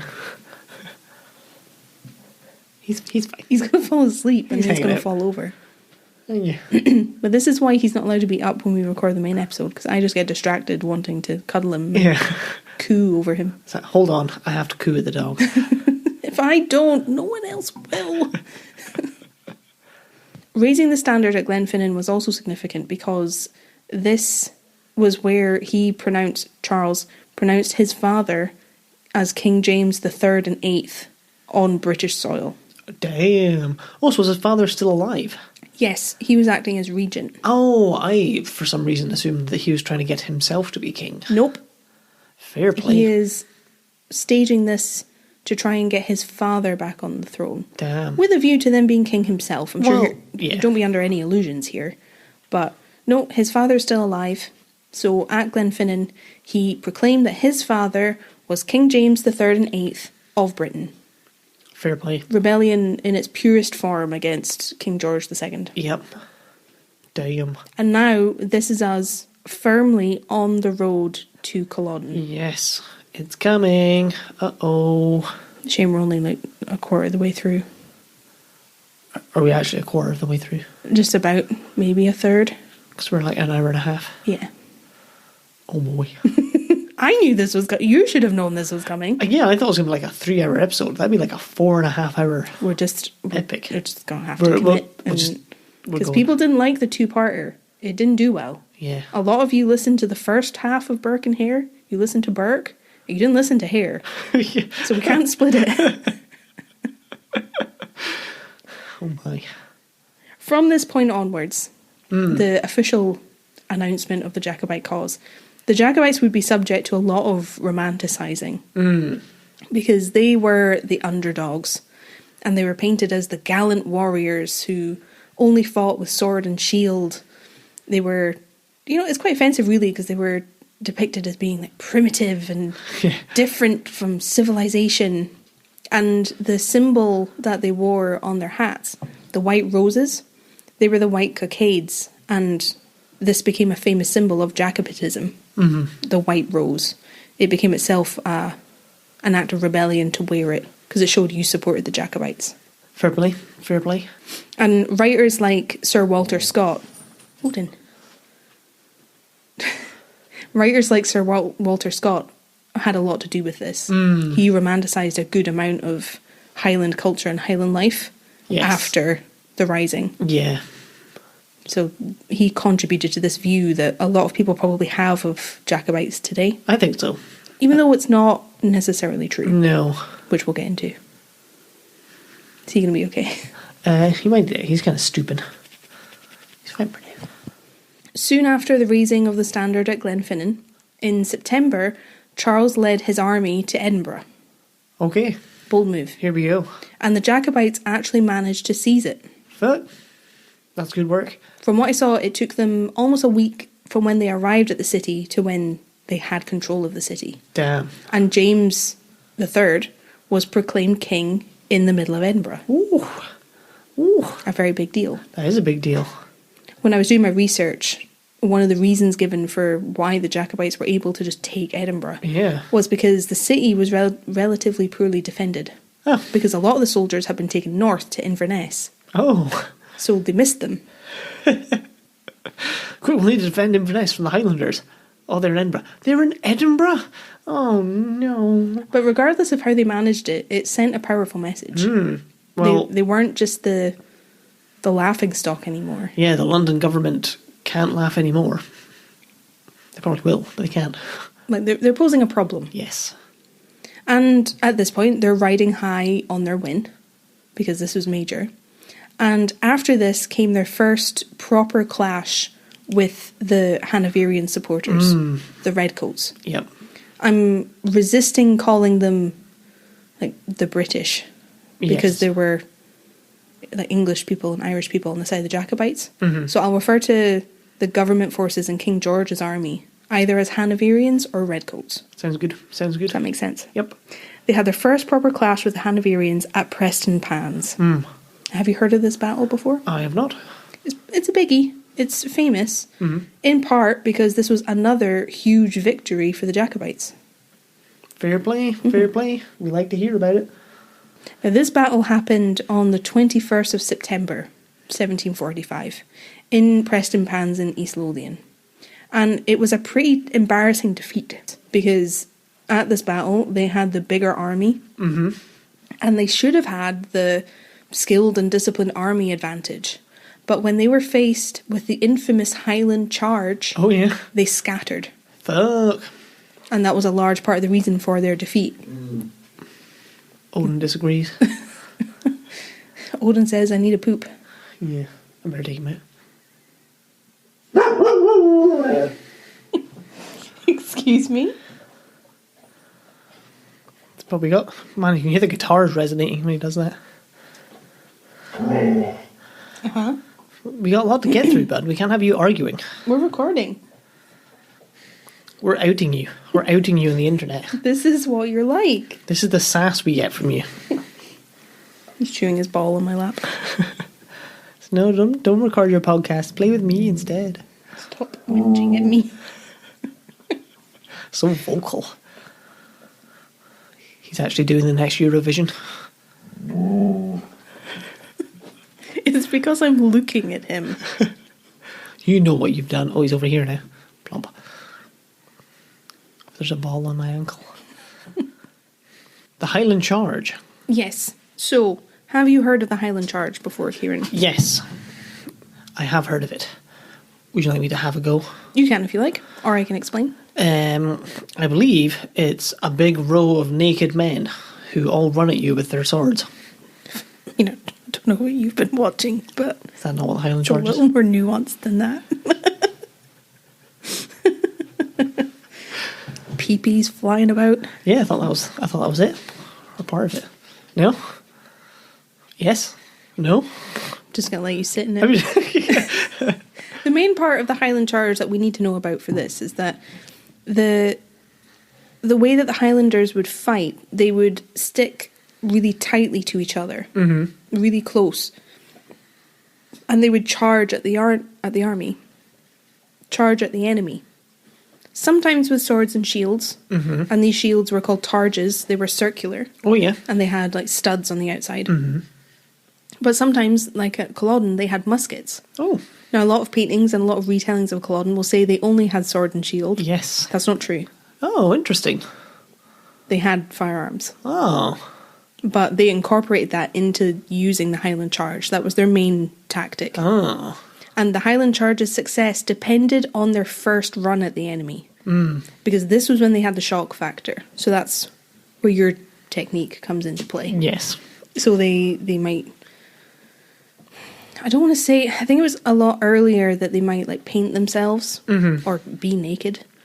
But certainly at Culloden, it was all about the noise and the rush. And seeing this huge force coming at you because they ran as a line. Yeah.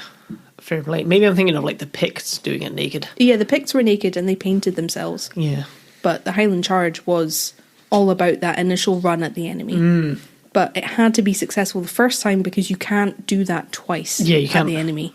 Reform and then go again, can you? When you're already like in battle. You're in it, aren't you? So that's the Highland Charge, and that's what won them Prestonpans. Fair play. They did this, they carried out a night attack on the Hanoverians, and they charged at them, and fear made them scatter.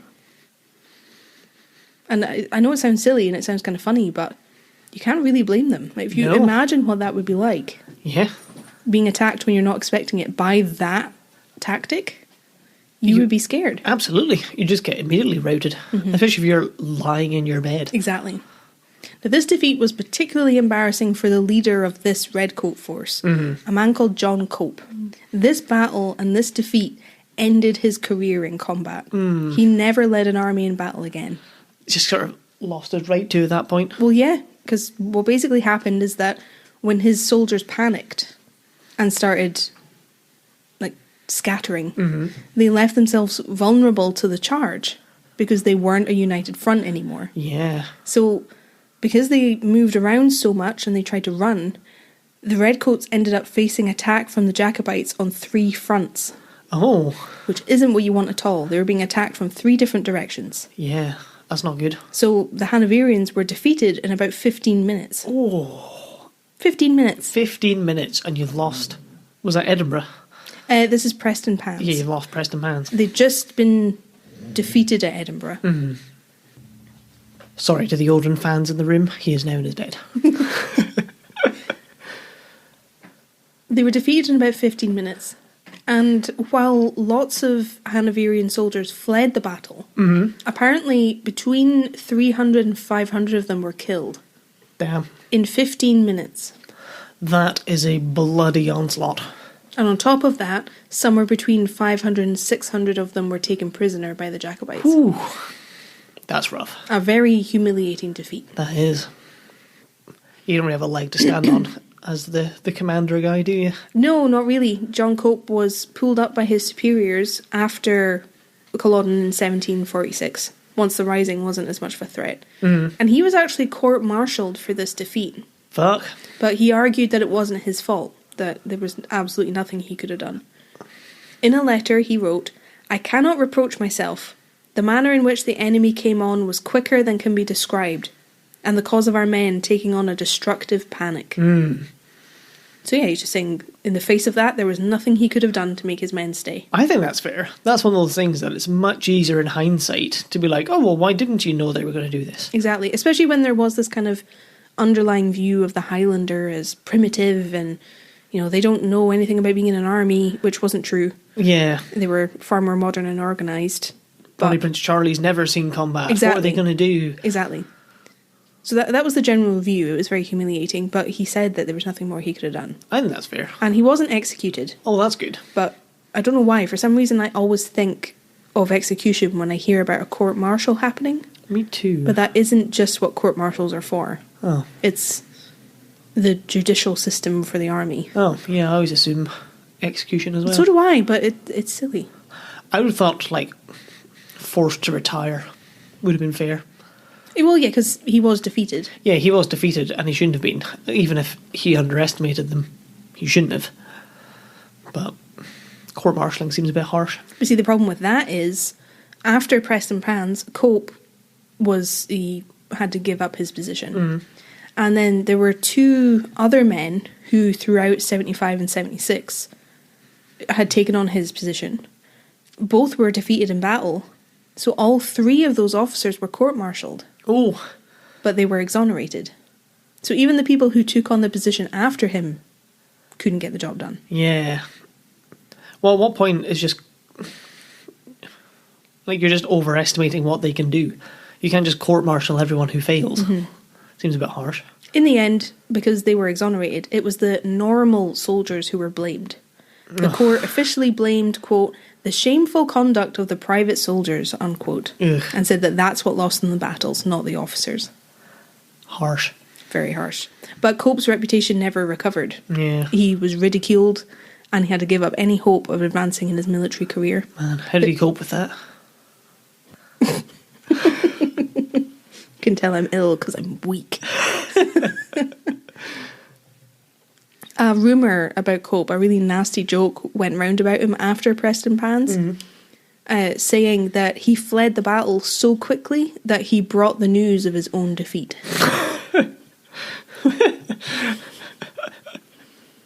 It's kind of like that thing where if someone's stingy, yeah, I dropped £1 and they hit it before they caught it before it hit the floor. Yeah, they bent down to pick it up when it hit them on the back of the head. That's the one. Yeah, this is a similar thing. Yeah. I like it. So once again, the Jacobites are riding high. Yeah. Where September 1745, they've had significant victories despite being the smaller force. Jacobite riding, more like. And like I said, it was widely thought that they were just kind of a rabble with no idea what they were doing, which doesn't seem to have been true. There were some people who were in command of the Jacobite army who reported that they couldn't control their own men. They were wild, they were undisciplined, they wouldn't listen. Yep. But I also read that a lot of effort was put into modernising and organising the Jacobite army for this rising. They were equipped, they were better trained, more modern. Like the Highland Charge, for example, like I was saying, usually it's depicted just as them having a sword and shield and charging in against artillery fire. It's not strictly true because they were trained to use firearms and they had muskets, they had pistols. Fair play. So the romantic version of what Highlanders were even then wasn't true. Yeah. So weird. I can see them needing brought together more though, because if the Redcoats were one complete army, whereas this is lots of local armies all having to come together for... That was the problem. Not the first time necessarily, but not something that happened often throughout history. Well, the issue was that a lot of the men in the Jacobite Rising were not professional soldiers. They had been called up from their chiefs, their laird's land, and they had to fight. So they didn't have the discipline, they didn't have the training. They're not Spartans. And no, they're not. They're not unified in that way. And you're right, they're coming from different places. They have different backgrounds. They might not even like each other. Exactly. There's a lot of infighting in amongst the clans. Yeah, everyone hated each other. Yeah. It's like the bit in The Simpsons. I was just thinking about that with Groundskeeper Willie, Yeah. listing everyone that hates Scots. But no one's worse than a Scot. Oh, bloody Scots. Yeah. They ruined Scotland. Exactly. But, they were always stealing from each other, reaving. Yeah. It was really common. So they didn't have the discipline. I think that was true. But the view of them as being, primitive and they have no idea about civilization, it wasn't true. Yeah, well, I mean, they're getting the job done. But they obviously still didn't believe it if they court-martialed everyone who lost to them. Well, how did you lose to them, though? They're a bunch of savages. I'm like, well, come on, open your eyes to the reality of things. Clearly they're not. It fits in with the British view of the time, and Scotland wasn't blameless in this, I'm not saying that, but the British colonial view at the time, that's true, that unless you were white and English, you're a savage, and we are better than you, and we know better, when it's not true. Yeah. It fits into that way of thinking. And we will actually talk about that a little bit later. It does come up again. Sounds good. So what do you do now, Kieran, if you're Charles? Well, you wait till the piss-up ends, obviously. Can't have a victory without a dram. Yeah, there's obviously, the drams are flowing. How is your drambuie going down, by the way? Delicious, smooth. I can feel myself getting funnier. Thought all men ever. I mean, I'm laughing. You're laughing already. I'll just keep drinking. Move the fight south. Presumably, you got to keep going towards London. So you want to just keep pushing, I think. That is exactly what Charles wanted to do. Like, because he's not finished yet, and he won't be satisfied until his father sat on the throne. However he thinks that's going to happen, I don't know. But I feel like you understand his character very well. Yeah. Because that is exactly what he wanted to do. He was doing really well in his battles across Scotland, but that wasn't enough. Yeah. And this was to the dismay of a lot of his commanders. Because Charles wanted the English throne. Yeah. He didn't just want to be Prince of Scotland. Well, because he could have, like, you push everyone out of Scotland, bring your own king in, and then you just, hold the fort, defend Scotland. In some things I read, he viewed the crown of England as the real prize. He was just using Scotland as a way to get it. Yeah. Which makes me really sad, because it really reinforces the view that the Highland people were just a tool. Yeah. He didn't care about them at all. They were just a resource that he could manipulate. Who were already against the British crown. I don't think any monarch who's tried to seize power has ever really cared for the people. No, I don't think so. But it just kind of proves it, that his eyes on London, he wants England. Scotland is just a tool to help him get that. Yeah. Which shows that he didn't have any real appreciation for the culture and the people here. No. Even though they were the ones dying for him. And I know there was English people in the Jacobite army, Irish people. I'm not saying that they didn't suffer. Just in this particular case, it makes me sad for that fact. Yeah. But I'm trying to be very careful to not exclude the different groups of people who were in the Jacobite army. Absolutely. Because it must be frustrating to have that in your history and have it erased. Yeah. Big time. Don't want to do that. Well, yeah, because he wants the throne that was lost, that his family lost.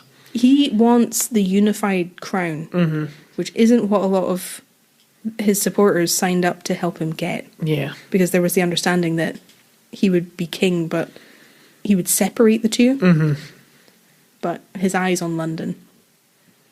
And it divided his commanders big time. It's a hard sell when everything's going so well. Like, let's just keep going. No, why? I don't want anywhere else. Well, remember, a lot of them had doubts about staging a rebellion at all. A lot of them had agreed that they could take Scotland, that they could reclaim Scotland, and that's what they wanted. But they hadn't really agreed on invading England. It's a big ask. That's a different thing altogether. Yeah. One of his officers, who was called John William O'Sullivan, was all for invading England. He thought it was a great idea. Or he didn't think it was a great idea, but he thought they should do it anyway. He was the quartermaster general of the Jacobite army. Okay. Which meant that he organised the supplies of the whole army. It's a big job. A really big job. He was the organiser of everything. He's the one who made sure that the army was made up of regiments and infantry, and they had supplies, and they had food, and they had weapons. That was his job. Yeah. Now, he was an Irishman. He wasn't Scottish. Okay. O'Sullivan. But his family had their estate confiscated by the Crown in Ireland after something called the Act of Settlement in 1652. Now, this was awful. Truly awful.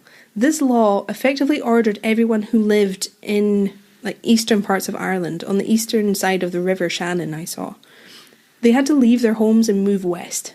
They were kicked out of their homes so that they could be replaced with what I read was English Puritans. Oh no. That's not good. They were taken off their land, had to move, and they were replaced. Now, I've read English Puritans. I don't know if it was only English people. It may have been Scottish people too. I don't know. But it was also a way of punishing the people who took part in the 1641 Irish Rebellion. Ah. They lost everything and had to leave. Brutal. And that's what happened to O'Sullivan's family and his estate. Oh, no. They had nothing. Not good. Seriously fucked. Yeah. Speaking of, in regards to O'Sullivan, Margaret Thatcher claimed she was descended from O'Sullivan. Oh, yeah? Which annoys me on a very personal level. Yeah. Because there's no love lost between me and Margaret Thatcher. Notoriously hated Scotland. Yeah, I was going to say, there's not really a delicate way to put that. She's not a well-liked figure in Scotland. And I haven't looked into it in huge detail, but I'm pretty sure she made relations between Ireland and the UK way worse while she was Prime Minister, yeah. So I don't think she really had any business trying to shout about being descended from someone like O'Sullivan. Yeah. And I know how widely hated she is in Scotland, so I know she has no business trying to shout about how she's descended from a Jacobite. No. But that is purely personal opinion. Yeah. Oh, that's not good. Mm-mm. Grim. Right? Mm-hmm. It just gives you the ick. It does. Like, don't try and come in here. Don't be doing No. Don't be doing that. I think the anniversary of her death just passed, actually. I did hear celebrating in the streets. Well, I saw a lot of people online that still mark the day in Scotland that she died. Yeah. There's a lot of ding dong, the witch is dead. Big time. I saw an interview cropped up where a reporter was just going around George Square, Glasgow. Mm-hmm. He was just going around just asking people. He must have been interviewing just after she died, and he's speaking to this like older woman who asked what she thinks about Thatcher being dead, and she's just like effing blinding this and that, like on camera. So I'm effing glad that she's fucking dead. Fuck that she's a witch. And the reporter's going, oh, well, that's not very nice of you to say. I don't give a fuck. She's fucking... Like, broad Glaswegian accent, effing and blinding, all she's worse. I'm glad she's fucking dead. Couldn't be happier. It's really funny. So good. Wildly disrespectful. I'm not saying it's not. It's just that's the feeling. Yeah, that's the vibe. But it's very rare you see someone talking like that on TV. Margaret Thatcher was the Prime Minister. If you're not from the UK. In like the 70s? She was... Or the 80s? She was Prime Minister for quite a long time. It was like 14 years. Yeah, I think she had 3 terms. Yeah. I think she... Was it 79? She became Prime Minister, and then she was Prime Minister right the way through. John Major was after her, but I can't remember when she actually stopped being Prime Minister. But it was a long time. Yeah. Yeah, because I read a book called Leaders, looking at different leaders throughout history, and I had to like grit my teeth through a whole chapter about her. Well, do you know what's interesting? While we're on this tangent, you know how you were saying earlier how strange it was that Charles had this resentment of people he had never met, that he had never experienced, and that he got generationally from his grandfather and his father. This is not different to that. That's true. We weren't alive during the Thatcher administration. You are quite correct. But like that influence has continued. Yeah. Weird. I was born in 93. You were 94. I think it was in 1990 she stopped. I'll check. Quick check. I wasn't expecting to get into this. Yeah. Prime Minister of the UK from 1979 to 1990. So she wasn't Prime Minister while we were alive. But like, we have that feeling. Her legacy lives on. Right? It's not that different. Weird. Anyway. Yeah, that was a bit of a side note. I just wanted to bring it up because I saw it when I was researching O'Sullivan and I was like, what? Well, that's just that whole tangent is a testament to the emotion she brings up. Well, exactly. Like, I couldn't just pass it. I had to include it to just be like, what were you thinking? Anyway, unfortunately, what happened in Ireland with the Act of Settlement is not a unique story. It's really similar to what happened and would happen to the Native American people around that same time who were kicked off their land and forced to move west off the land so other people could move in that they deemed were more worthy. It's a very similar story. And unfortunately, this is just what colonisation is. Yeah. It's brutal. And it's at the hands of the same people. Yep. Unfortunately. So O'Sullivan was a victim of this. Yes. And because his family was caught up in it all, he ended up being educated in Paris and Rome rather than Ireland. His family left. Because there was more opportunities for him there. I read one place that said that they were priming him to be a priest. So he was well educated. His family had money. And he was very close to Charles, and he was trusted by him. He was one of the 7 men of Moidart. And he was committed to helping Charles reclaim the throne. So he was going all the way. He was up for England. He was all for Charles invading England. Mainly because James, Charles's father, had promised, quote, an autonomous Catholic Ireland. Oh, yeah. Unquote. He had promised this following the Glorious Revolution, and said if he was again made king, this is what he would do. And that's what O'Sullivan wanted. Yes. So he supported them becoming the reigning family Fair enough. of Britain. Making sense? I haven't done the thing, have I, where I've just gone too deep? Okay, good. O'Sullivan clashed with a lot of Charles' Scottish followers because they just weren't as committed to that goal. A lot of them were Protestants, for one, which is surprising because James and Charles were Catholics and that's the whole thing. Yeah. But that's why I was saying it's not simple. Yeah. A lot of his Scottish supporters didn't want to invade England because they didn't want the crowns to be joined. Fair. They wanted the Union of Crowns to be undone. They wanted Scotland to have more independence. So why would they sacrifice so much to make James the King of England? Well, if they managed, Bonnie Prince Charlie would just spend all his time in London and not come up to Scotland again. Just like James VI did. Yeah, he'd do what James VI and first did. Like, oh yeah, I'll totally come back to Scotland. And then you don't, because all the power and the decision making and everything you need to do is in London when it's a joint or a united crown, whatever you said it was. Yeah, it was the Union of the Crowns. The Union of the Crowns. So yeah, they don't really want to help him become King of England because they're not invested in the Crown of England. Yeah, I don't give a fuck about the Crown of England. They just don't agree with the decisions that the current king is making. Yeah. So they want more independence. So they differed from O'Sullivan in that respect. Ultimately, though, Charles convinced his supporters to invade England. He must have been quite the character. Well, what he did was he reassured them that they would be getting support from France if they invaded England. And based on things that had happened in the past, that seemed to be true. Because France would want that. Yep. And permanently at war with England. Exactly.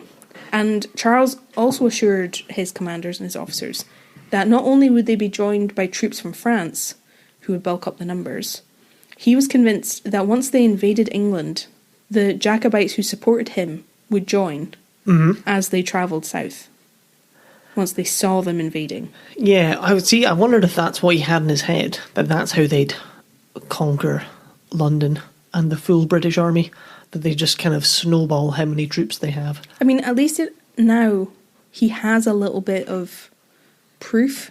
Well, he's doing shit. He's getting it done. Well, yeah, at least he's basing it now on the actions that they've done. Yeah, it's based on actions and happenings rather than promises and... Because they've had victories. We're doing it. We're winning. We're off. So that was what he promised. He promised his commanders and his officers that they would have this support because they didn't want to do it alone. They didn't think they could do it alone. And they're not wrong. No. But if if France could attack England from the south, that's something. Far more compelling. That's something. So, despite their misgivings, Charles was given the go-ahead to invade England, and they made their way to Manchester. They're off. Which is in the north of England, yes. If you didn't know. But unfortunately, things didn't go as well for Charles as he hoped they would. Only about 200 men joined the Jacobites when they got to Manchester, despite them drumming up as much hype as they could for the cause. And they did this with a literal drummer boy who they sent around the city to try and convince people to join. I also read that they employed a sex worker to try and convince the Manchester men to join up. Don't know how convincing that was. But they tried it. They didn't have the support that Charles hoped that they would. Did they try drugs? Just the full sex, drugs and rock and roll? Maybe they should have. Maybe it would have been better. We have all the tobacco. Now, I read in some places that the Jacobite move to Manchester happened in September. Mm-hmm. But I also read that Charles' War Council, this inner circle, only agreed to invade England in October. And then they actually invaded in November.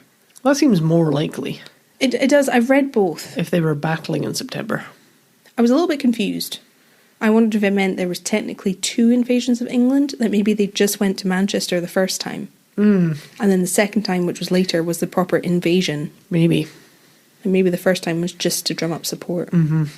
I wasn't sure. I saw both. One thing that is important, though, that we need to be clear on, is that the Scots only agreed to this English invasion because they'd been promised support. Mm-hmm. They had no desire to do it on their own. I read a good explanation that said, although willing to assist an English rising or French landing, they would not do it on their own. Well, that's wise. I think that's fair. With me? Mm-hmm. If you're starting to feel apprehensive, you're correct. Because this is when things start going downhill for the 45 rising. Oh no. The Jacobites made it as far south as Derby when they invaded Scotland. Now this is south of Sheffield, north of Leicester, if you're familiar with your English geography, which I am not. Means literally nothing to me, but sure. Derby is about 50 miles south of Manchester. Okay, that's... And about 170 miles from Carlisle, which is at the southern end of the Scotland-England border. Got you, yeah. So they're about 170 miles into enemy territory. Yes. Does that help? Mm-hmm. According to Google Maps, it would take you 56 hours to walk from Carlisle to Derby. That's a long time. It's a long time. I don't know why I felt the need to check that, but I did. Oh, I was curious. On their way to Derby, the Jacobites had faced the Redcoats several times, and troops had actually been ordered home on the Hanoverian side from fighting in Europe to deal with the Jacobite threat. Oh, damn. So they'd been recalled from the continent. About 12,000 men were brought back to Britain. Fair play. So the army's been bolstered big time. Yeah. They mean business. And by the time they got to Derby, Charles' advisors, the commanders, the inner circle, were pissed because he had lied to them. There was very little support from the English and no support from the French. Oh, they hadn't come. And I'm not clear on whether or not they ever intended on coming. But Charles had promised that they would come and they would have the support, and they hadn't. And now they were in England. That's not good. But see, because you wonder if they were supposed to come, or he's just pure delusion. Well, I think he may have said that, knowing that he had asked if they would, and he just assumed that they would. Well, of course they will, especially because everyone's been telling him how he's the rightful king and he should be king. It's like, well, obviously they're going to help me because they want me to be king, or his dad. I should be victorious. Yeah, not good.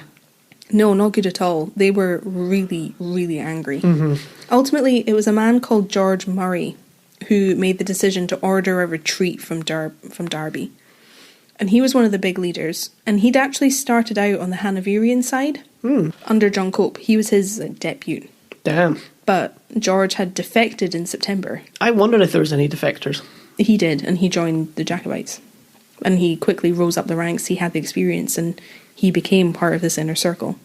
That's good work. Right? His decision to retreat from Derby infuriated and angered Charles. But his decision meant that the Jacobite army made it safely back to Scotland, which probably wouldn't have happened if they continued on to London like Charles still wanted to do. Yeah. Not with 12,000 troops coming home. And they're just the ones returning. They're not the ones that were already there. But Charles was committed. He wanted to keep going on to London. And Murray basically said no and made the decision to send the troops home. Good guy, good guy. You can't blame him. No. I think it was the smartest thing that he kept the men safe. Well, he sounds like he's, sitting in reality, whereas Charles is sitting in delusion. Well, apparently a lot of the men in the army wanted to retreat much earlier than Derby because they could see that they were on their own and they wouldn't be able to win. But Murray was the one who had convinced them to stay. Oh. So I can imagine him feeling responsible for any death or injury that happened to them after that. Absolutely. When he had been the one to convince them to stay. So So after this, confidence in Charles is seriously dashed, despite the victories he'd managed to bring them. Especially since he'd given his word and gone back on it. Yeah. That was the thing they were most upset about. He had lied to them. And during this time, I read that going back on your word was pretty unforgivable. Yeah. Well, especially when you're trusting your life in that person. I saw a lot of the phrase, a gentleman's word was his bond. So the fact that he had gone back on that, been so sneaky, and then with his inexperience in battle, that he's led them into something they can't win. You can see why people had doubts. Absolutely.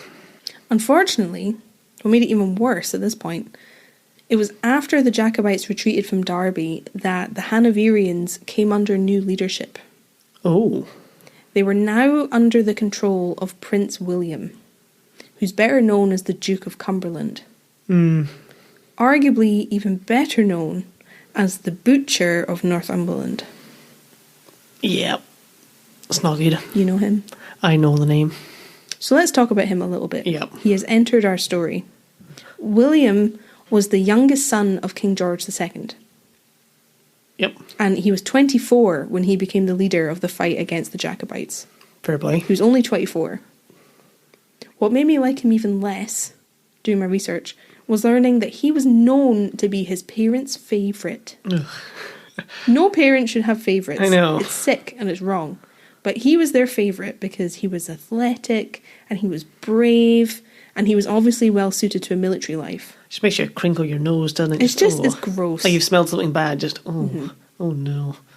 So initially his parents tried to set him up so that he would one day become the Lord High Admiral of the British Navy. But he basically went, nah, I don't like being at sea, so I'll join the army. Which is what he did. Well. Before battling the Jacobites, Cumberland had considerable battle experience. He'd fought in France and he'd fought across Europe. So he had that advantage over Charles. He was much more experienced and was better known as a leader in battle, which I think is just as important as actually having the experience. Yeah, I think so. So that the people you're leading know about it. I think that was the age Alexander the Great was. Oh yeah? When he was conquering wherever he was conquering Europe. I really don't know anything about Alexander the Great. Because he was in his early 20s, because he was super young as well. Because Julius Caesar was found to be crying once. Oh yeah, you've told me this. When he was like 30, because he hadn't done as much as Alexander the Great had done by the time he was his age.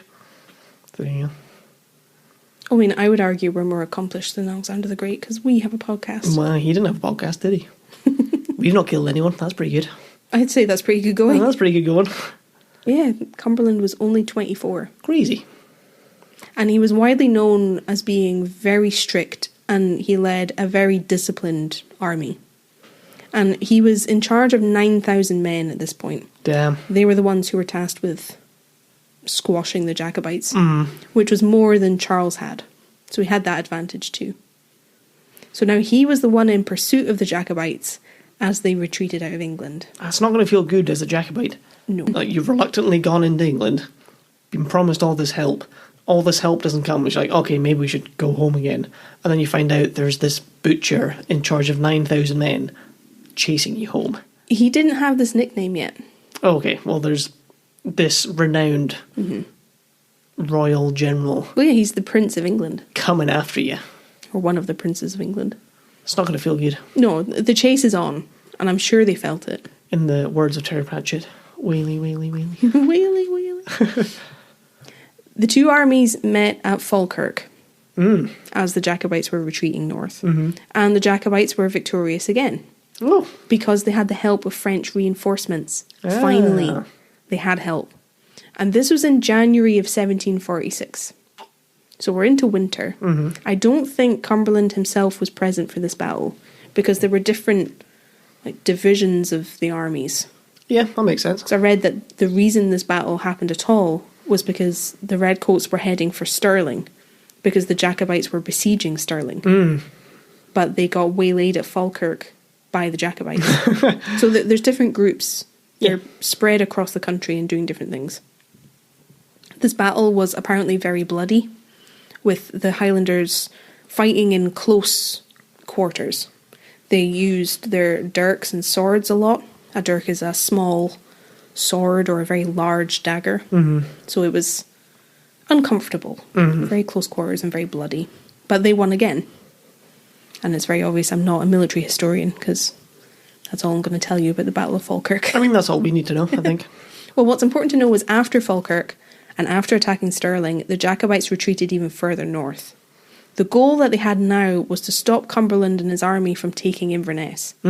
Charles didn't want that to happen because the city was very strategically important. So the Jacobites are retreating further and further and further north, while Cumberland and his army is following them. And now it's winter. It's not good. No. And this actually made both sides sort of press pause in terms of fighting and pursuing the campaign, because they couldn't fight in this weather, they couldn't fight in this cold. Prince Charles and the Jacobites holed up in Inverness. Cumberland went to Aberdeen. And I read that while Charles was in Inverness, he was like out dancing and enjoying hospitality from people, enjoying nice dinners. And when Cumberland got to Aberdeen, he introduced martial law. So very different approaches to battle. But by this time, all the way through the winter, the Jacobites are low on supplies and they're low on morale. They couldn't get enough food to sustain themselves because the Hanoverians had set up blockades, to stop French ships from bringing them provisions. Oh, that's not good. And there just wasn't enough. And it greatly weakened the Jacobite army over this winter, because an army marches on its stomach. Yes. That's why salt used to be so important. All the strategic warring happened around what salt you could get. You read a book on salt, didn't I you? did. It was called Turning Salt into Oil, because all the countries war happened in were the salt producing countries. But so interesting. Once tinned goods became a thing, salt wasn't as important, so those countries became much more peaceful. Well, this is the case of the Jacobites. They barely have enough to eat. On the 18th of February... Oh, I'm getting ahead of myself. It was the 18th of February that the Jacobites properly took Inverness and used the city as their camp. Got you. And stayed there during the winter. It took time to take it back from the Redcoats. I apologise. And it was at this time Cumberland went to Aberdeen. Yes. But while he was in Aberdeen, he was training his men. They were very well cared for. They were carefully rationed. They had enough to get by. They were in a much better spot than the Jacobites were. Well, yeah, martial law, in terms of sustaining everybody when your population has potentially quadrupled. Because, we've got enough food for the whole town. And then 9,000 soldiers arrive. Like, well, now we definitely don't have enough food for the whole town. He's maintaining order. Yeah. He wasn't particularly well liked by the Scottish people, like the people in Aberdeen. No. But everyone survived the winter. If you've got enough to eat, it's hard to be mad. He was very disciplined.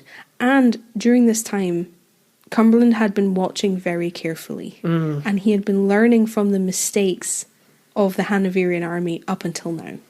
He'd actually devised a new way of fighting the Jacobites. He developed a way that the Redcoats could break the Highland Charge. Since that was their main tactic. That's our one move. That's what he'd put his mind to. He was smart. He's a smart guy. And this new fighting technique basically involved the Redcoats using bayonets. That's the sharp dagger on the end of a musket. Instead of the Redcoats stabbing straight ahead of them as the Highland Charge was happening, Cumberland trained his men to stab their bayonets to the man charging at their right. At their right? Interesting. So they would go to the right instead of straight ahead, because this would allow them to get past a Jacobite's targe. Oh, that's clever. So they're counting on the fact that most men will carry their shield in front of them. Yes. So they go to the right, they get round the shield. And because they're disciplined, he trained them that if they all did this, then nobody would get hurt. I don't want to say no one would get hurt because it's war, but that was the theory. Very clever, because you'd hold your shield usually in your left hand, so you could sword with your right hand. So you would just have a big gap under your right armpit. Exactly. So if they were going for that. That is genius. That's what he was training his soldiers to do while the campaign was on pause in Aberdeen. Damn. Well, did you know that the bayonet goes in the front, but in the American Civil Wars, a lot of the soldiers had coffee grinders on the back of their rifles? What? They had little grinders so they could grind up fresh coffee while they were No, I didn't know that. I did not know that at all. built into like the back of the handle. It like flipped down and there was a little coffee grinder. Seems So you excessive. could grind up your fresh coffee. And it was easier to carry whole bean. But You're at war. You don't get fresh coffee. Doesn't matter if it's easier to carry whole beans. Some did. It wasn't a standard thing. God. I just read that in one of my coffee books and I was like, yeah, that's hilarious. That is... I had no idea. I'd never heard that before. It's sharpening my bayonet. I'm just grinding up my coffee. It's espresso time.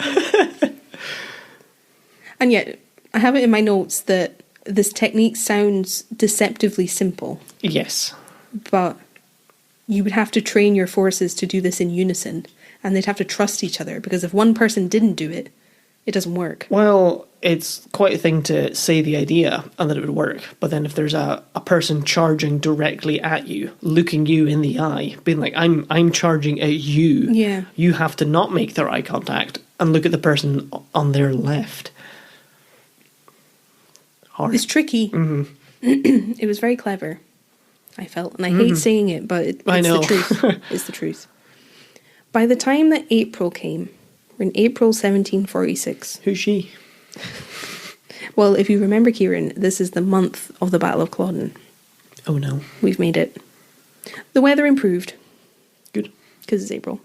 The weather has been improving. Yep, much like we're experiencing at the moment. It's very weird because we're in the place that they were in at the time that they were in it. Mm-hmm. It's weird. It was in April that Cumberland decided that the campaign had to continue. And this was when they decided they were going after Charles again.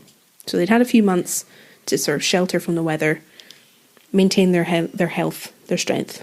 They were setting out again. On the 12th of April, Cumberland and his men crossed the River Spey as they were heading west towards Inverness. Mm-hmm. And this was a major blow to the Jacobites, because they had held the river for a long time to stop exactly this from happening. They didn't want Cumberland to make it to Inverness. It would be a disaster. And I read that a man called John Drummond was charged with defending the Spey. But when Cumberland's forces arrived, he just ran. He and his men retreated to Elgin and to Nairn, very close to where we are now. Yeah. Oh no. So I can only think you must be pretty desperate to abandon your post like that. Well, it must be a force, like a disciplined force, unlike anything you've seen before. Because you're risking a hell of a lot of wrath Yeah. when your superiors find you and want to know what on earth happened. Yeah. Again, I don't blame him. Just like I didn't blame I Pope. feel like it's tricky. Because I was going to say there, I feel like you can never blame anyone who's genuinely afraid. Yeah. But sometimes that's not enough Yeah. for what you do. It's tricky. I'm sure there was a John Drummond in one of our other episodes. Oh, probably. Probably. Common name. By the 14th of April, now if you're smart, today is the 14th of April that we're recording this. Oh my god. It's eerie. It is quite It's eerie. only going to get eerier. Just wait. By the 14th of April, the Jacobites had left Nairn, but not necessarily by choice, because Cumberland's forces had taken it. Well, they're still coming. They've crossed the river. Now they're at Nairn, which is 15 miles. Yeah, it's 15 miles from Inverness. And Cumberland's forces were camped just outside Nairn, not actually in the town. It's really weird thinking of all this happening It really is. then when it's... You can almost see it from the house. At this point, by April, the Jacobites are kind of shitting themselves. Yeah. They don't have enough food, for one thing. At this time, each Jacobite soldier was on a ration of 3 biscuits a day Oh no. That's not good. and expected to fight. That's not good. You can't maintain anything on that kind of diet. Can't do anything at all. Now, they could supplement it with like hunting and fishing from where they were, but that would take them away from the main force. Like, they would have to Yeah. leave to try and get food and come back. So it wasn't reliable. It wasn't the best situation to be in.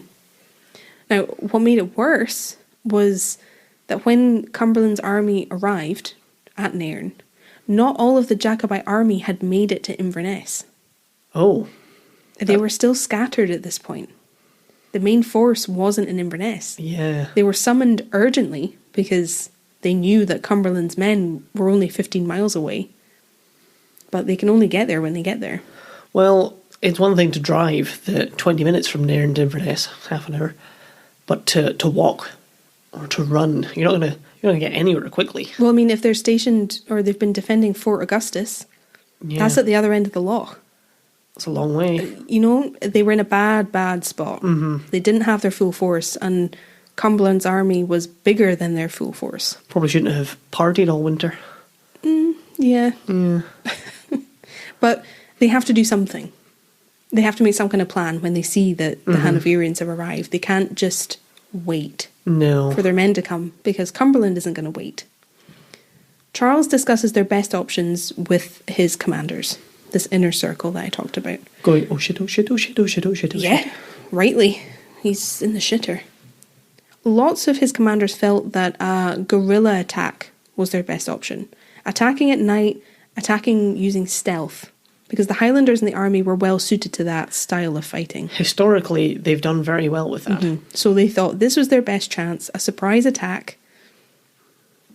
But what they were clear on was that meeting the Hanoverians on an open battlefield would be disaster. Yes. At least they knew that. Well, Charles wanted to meet Cumberland and his men on an open battlefield. Oh, why? What is it with fucking aristocrats and doing that? Because it's the gentlemanly thing to do. And then O'Sullivan, who we talked about, found a spot that would work for what Charles wanted. A place called Drumossie Moor, now known as Culloden Moor. Well, that's not good. It's now the 15th of April. If you're listening to this when the episode comes out, it's 276 years ago today. Crazy. It's eerie, isn't it? Yeah. What's even eerier is that 276 years ago on the 15th, tomorrow, was the Duke of Cumberland's 25th birthday. Oh, that's weird. Oh. Oh, no. Oh, no. To celebrate, because they had rations to spare, apparently, they were celebrating his birthday, he gave each of his regiments 2 barrels of brandy to celebrate that evening. Oh, regiments. I heard that was each person. Like 2 barrels of brandy per person. No, they didn't have that much. Per regiment, so everyone could have a drink for his birthday. Oh, that's nice. Because he was turning 25. Mental. So his army was in good form. Things were looking pretty rosy for them. Well, good full bellies, a nice dram, yellow brandy a dram. Why not? Oh, yeah, brandy's a dram. Yeah, it's much better than your daily 3 biscuits. And all the bark you can eat. Things aren't looking good. No. The Jacobites, led by George Murray, who we talked about, he was the one that ordered the retreat from Derby, already not in Charles' good books. He decided that they basically had one last chance to avoid meeting Cumberland's men in open battle. And a lot of his men agreed with him. That's why I say the Jacobites, led by him, a lot of people felt that Charles's idea was lunacy. Because it's lunacy. Yeah. They decided, led by Murray, that they would try to carry out a night attack on the Hanoverians while they were camped at Nairn. It's a good shape. Basically their last chance to do something that might win the day for them. And it was a night attack that they had done at Prestonpans, so it had worked well for them in the past. Sorry, my throat's getting a bit croaky. Hey, do you have COVID? Not anymore. Hey. The night attack force set out later than they meant to. So it started going wrong as they left the main camp. That was the first mistake. But the reason they did this, they left way after dark, way after the sun had set, but they did this because the route they were going to take to get to Nairn took them very close to the Murray Firth, and there were Royal Navy ships in the Firth, and they didn't want to be spotted. That's so bizarre to think about. Right? You can see the Murray Firth from our windows. Yeah. But there were ships there, so they didn't want their forces to be spotted and I assume either be fired upon or have some kind of warning sent. Yeah. So they had to wait till dark. So that's the first thing. Mm-hmm. But because they'd left so late to avoid detection, it gave them very little time to make it to Cumberland's camp and carry out the attack before dawn. As we said, it's a long way to go. On top of this, yeah, so you're like 10 miles? Mm-hmm. On top of that, the men are exhausted. They're starving, they're knackered, and they barely made this march. They were struggling to make it to Nairn because they were completely in the dark and they had no energy. The march was slow, and it basically ended with them not making it there in time. I'm not even surprised. No, like, they couldn't do any more. Yeah, like it would be a big slog to march 10 miles over rugged country. Yeah. It's boggy, they can't see, can barely lift their feet. Well, yeah, because how long have they been on 3 biscuits a day? Like, Exactly. If I had that of a day, I'd barely be able to get out of bed, let alone for weeks, potentially months. That's rough. So the sun started rising, and the Jacobites were still on their way to Nairn. No good. They wouldn't have surprise anymore, even if they made it. They were going to be spotted, especially because Cumberland's men would be waking soon because the sun was rising. Mm-hmm. Even if lightly hungover. Brandy drunk. So this entire march that had taken so many men was a complete waste of time and energy. Oh, no. At a time when the Jacobites had neither. So do they have to turn around? They had to turn around. Oh, no! And make their way back to the rest of the army, knowing that Cumberland's men were probably going to be marching on them later that day. That's not good. So they had to make it back, having been awake all night, and had to fight. Oh. So they joined the rest of the army at the site that had been chosen to meet the Hanoverians, Culloden Moor. Where have you guys been? Don't even talk to me. And this is about 5 miles outside Inverness, if you haven't been. Mm-hmm. I need to remember that not everybody grew up here. Yeah. So I need to explain things. The night attack troops had only just made it back to the battle site when an officer who had been following them from the march, he had fallen asleep under a tree. He had initially joined them out on the march. He'd fallen asleep and they just left him. But he woke up after they had passed him on the way home. So he followed them. But he brought bad news because he had spotted Cumberland's army and they were already heading towards Culloden Moor. Rested and fed. So they knew they were coming. And they'd only just made it back to the main camp. It's stressful. I'm getting like sweaty palms over here. Like, just hearing about it is stressful. Oh, God. Cumberland's army had actually left their camp at 5 a.m. Damn. And to give you some context, I did my due diligence and I checked. This morning, the sun rose at 6 a.m. So they were packing up camp, heading out, ready for battle before the sun came up. Mental. Which means if they had carried on their march, they would have met them on the road. That would have been a surprise. Because they were still on their way out there when the sun came up. It would have just been like swatting a bug if they'd like bumped into them. We just blow them over. Well, yeah, just, who's that? You'd have that initial surprise, but then just, Bang. yeah, Done. Done. Whew, that was close. So what this says to me, the fact that they left at 5 a.m. suggests that Cumberland is super keen and his men are ready. Morale's high, bellies are full. Like, they're ready to face Charles and they're ready to face the rebels. Yep. Not good. And like I said earlier, this is particularly bad news because the full Jacobite force wasn't at Culloden. They were in different places across the Highlands and across the country. Some of them, even at this point, this time in the morning, who were in the local area, were out trying to find food. Or some of them had just found places to sleep, so weren't at the battlefield. Hundreds of Jacobite men didn't make it to the battle, and some of them didn't make it to the battle that happened later that day because they were sleeping. Early bird gets the worm. Although they probably slept in and saved their own lives. So Isn't that crazy? that is crazy. It just all has this really frantic, disorganised, panicky feeling that I hate. Yeah. And as well, like the Terminator's marching on you, you know? Oh no. You look very concerned. I feel very concerned. I'm hoping it means I'm telling the story properly. You are. I'm getting hyped over here. Oh, num bum. Num bum. So we're now officially in the morning of the 16th of April, 1746. I'm scared. You should be. You're a Highlander outside Culloden. You should be very scared. Mm-hmm. Even though they knew that Cumberland's army was on its way, Charles still had a chance, even at this point, to avoid open battle.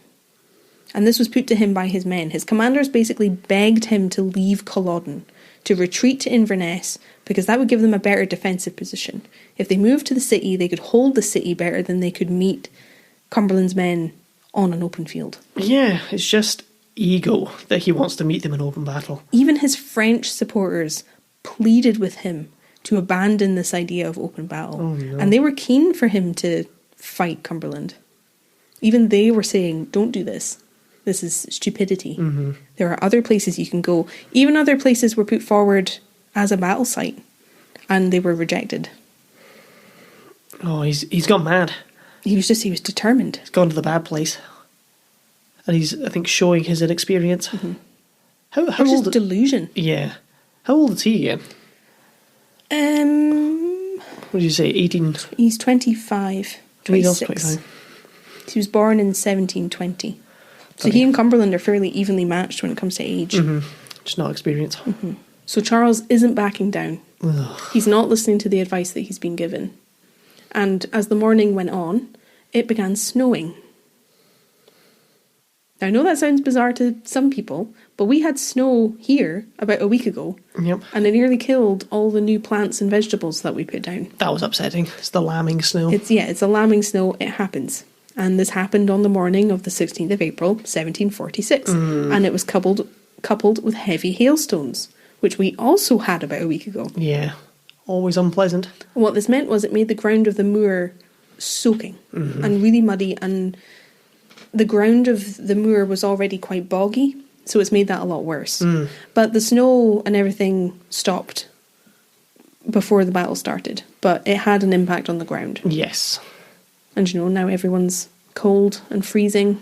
Yeah, you don't need, when you're hungry and tired, to be cold as well. It's minor in the face of everything else, but can't be pleasant. No.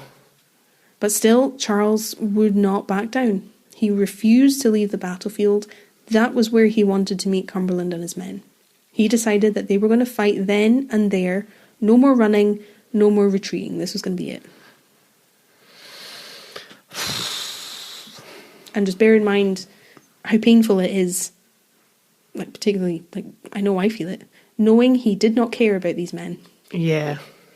He's deciding he's going to do the noble thing and he's going to fight then and there and it's going to be great. And he does not give a shit. No. They're just the tool to get him his God-given right. Oh. Fucking hell. Cumberland and his men came into view of the Jacobites at about 10 a.m. They could see them when they were about 4 kilometres away. Ish. And when the Hanoverian army was about 3 kilometres away, the Jacobites watched as Cumberland gave the order for his men to form the line. And they watched them do this. And they had just marched all the way from Nairn. They were still in pretty good condition. They were disciplined. They were regimented. I can only imagine how intimidating that must have been. Yeah. Just watching them coming closer and watching them after having formed this line. Well, that's the kind of thing I imagine John Drummond saw at this bay. Exactly. And he went, fuck that.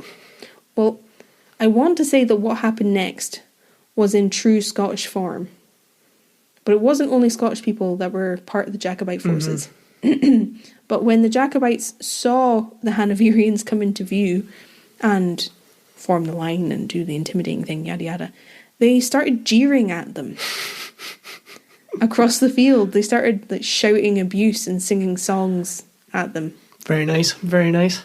So I want to say typical Scottish fashion. It does seem typical Scottish, but yeah. But not purely Scottish men. It just made me laugh. And I needed a point of laughter in all this research because it's just tragic. You need someone to cling on to. That's why I'm here. Exactly. Not anyone else. Going to put out a job ad in between the seasons. Co-host needed. Season 4 with Smearin. The army pipers on the Jacobite side started to play, as the Jacobites themselves organised into lines and formations. But it was very clear from this early stage that a lot of the men on the Jacobite side weren't in a fit state to fight anyone. I'm surprised they could lift their swords. They're heavy. If you go visit the visitor centre at Culloden, I'm pretty sure they have ones that you can lift. I think so. Right, or at least replicas that you can lift, and the shields are heavy. COVID pending. Yeah, I'm not sure. They used to. They're heavy duty. But they're no joke. But you know, they're following orders. They're getting into the formations that they hope will save them. And I'm not going to get too into that. All that information about how the regiments were organised and who was standing where, if you're interested in that, there's so much information about it online. I had a look at it, I tried to digest it, but I don't understand it well enough to explain it in a simple way, which is what I like to do. But the information is out there. If you're interested in your family history, if you know they were involved at Culloden, you can find the information to know where the different clans were positioned and where they fought. But I'm not going to get into it because I'll make a hash of it, basically. Seems fair. What I will say is that the main plan of the Jacobite force was to rely on the Highland Charge again. Well, it's worked for them this far. It'd been successful, they were confident with it, they knew what they were doing. They were going to shock and scare the enemy with this intimidating initial charge in the hope that it would break their disciplined line. Yep, it works for Rohan and Lord of the Rings. I love that sequence. It gives me shivers every time. Because this was their plan, pardon me, the Jacobites actually looked more intimidating to the redcoats on the other side, because a lot of their number, a lot of their army was positioned near the front, because they wanted this initial charge to be as successful as it could be. So they kind of like front loaded the army, but there were fewer behind them. Yes. So they needed this first charge to work because all of their men were at the front. Very few were behind. Put it all on 32 red. Is that clear? Yes. I don't understand army formation, so I didn't really want to get into it. Now, I saw mixed reports. Some accounts said that the Hanoverians began with artillery fire against the Jacobites, and then there was a period of about 30 minutes before Charles issued the order to fire back. But different accounts I read said that the Jacobites opened fire on the Hanoverians first at 1 p.m, and then Cumberland's forces fired back, and that's what started the battle. Interesting. I saw both. Yeah. I've heard the second one more, that the battle started at 1, but I could be wrong. And eventually, after a period of, I think, about half an hour of fire, the order was given to the Jacobites to charge. It didn't happen straight away, because even when the order was given, it was slow moving down the Jacobite line, which left many confused. No. And I'm pretty sure it meant that they didn't charge at the same time. Well, that's going to ruin the whole thing. That's the whole charge. Because they received the order differently. No good. No, but finally they did. And there was about 300 metres between the Jacobites and the front line of the Redcoats. And I looked, and that is almost the height of the Eiffel Tower. Oh, there you go. If you're interested. The Jacobites performed the Highland Charge like they had been training, like they knew how to do, but it was not successful. A large portion of the Jacobite men didn't even make it to the Redcoat line. They were shot down before reaching anywhere near the enemy. And unfortunately, this included a lot of the officers and commanders and clan chiefs of the Jacobite force, because they were on the front line with their men, leading them into battle, and they were the first to be mowed down. Oh, Jesus. Heavy. Remember Lakeel? Yep. He was on the front line of this charge. And he ended up having both of his ankles broken by artillery fire. Ooh. And he had to be carried off the battlefield. That's rough. Oh, no. Just one example. There were so many of the leaders of clans and leaders of men who were killed in that first charge. Oh, God. I assume Bonnie Prince Charlie wasn't part of this? Nope. He observed from a safe position. Mm-hmm. How noble of him. Well, I have this in my notes later. I suppose we could talk about it now. I don't know if it is a terrible decision. It's just with everything else that annoys me. I think generally it makes sense because to a point his life is worth more in terms of your army officials. Well, see, in my mind, it makes more sense to sort of preserve your leader so that you can later save your men if you're defeated, because then they have somewhere to follow and somewhere to go. Yeah. So they don't scatter. But it does make sense, and it to a point it is fair, but with him deciding that this really stupid decision that everyone else is against, it just makes it worse. To not do it himself. You have to do this. Well, we think we'll all die. Well, that doesn't matter to me, because I'm not going to die. Mm-hmm. You just have to do it anyway. It's almost like that moral dilemma of whether a captain should go down with his ship. Oh, yeah.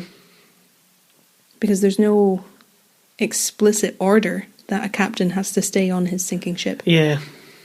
But a lot of them do. And then if someone doesn't do that, it paints them in a bad light. Mm-hmm.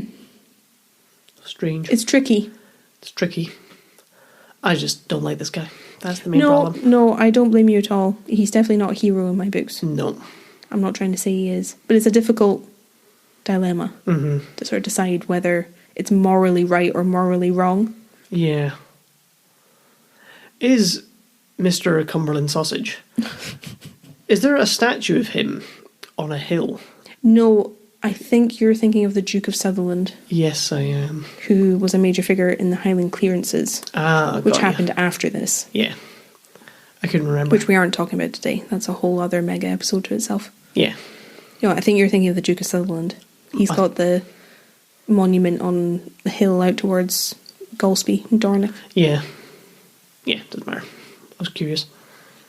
So the Jacobites are faced with artillery, musket fire, and then eventually with bayonets. And they were used in the way that Cumberland had trained his men to use them, so they were very effective. Yes. One thing that's interesting to note, remember I was saying that traditionally the Highlanders were only armed with sword and targe. Uh-huh. This was discussed a lot after the battle. A lot of people thought that's how it happened. But archaeologists have been able to figure out, after researching and digging and searching the battlefield, that the Jacobites actually fired more rounds that day than the Hanoverians did. That's interesting. They found more ammunition, and they were able to tell by the ammunition which gun it was fired from. And it was the gun that was used by the Jacobites, not the Redcoats. I suppose it depends if they hit their mark more, because it can be a sign of discipline. It can, but they used that's still interesting. Firearms. I thought that was amazing that they can figure that out. That is genius. Like I said, very few Jacobites made it to enemy lines. They were mostly killed before, or at least wounded before they made it there.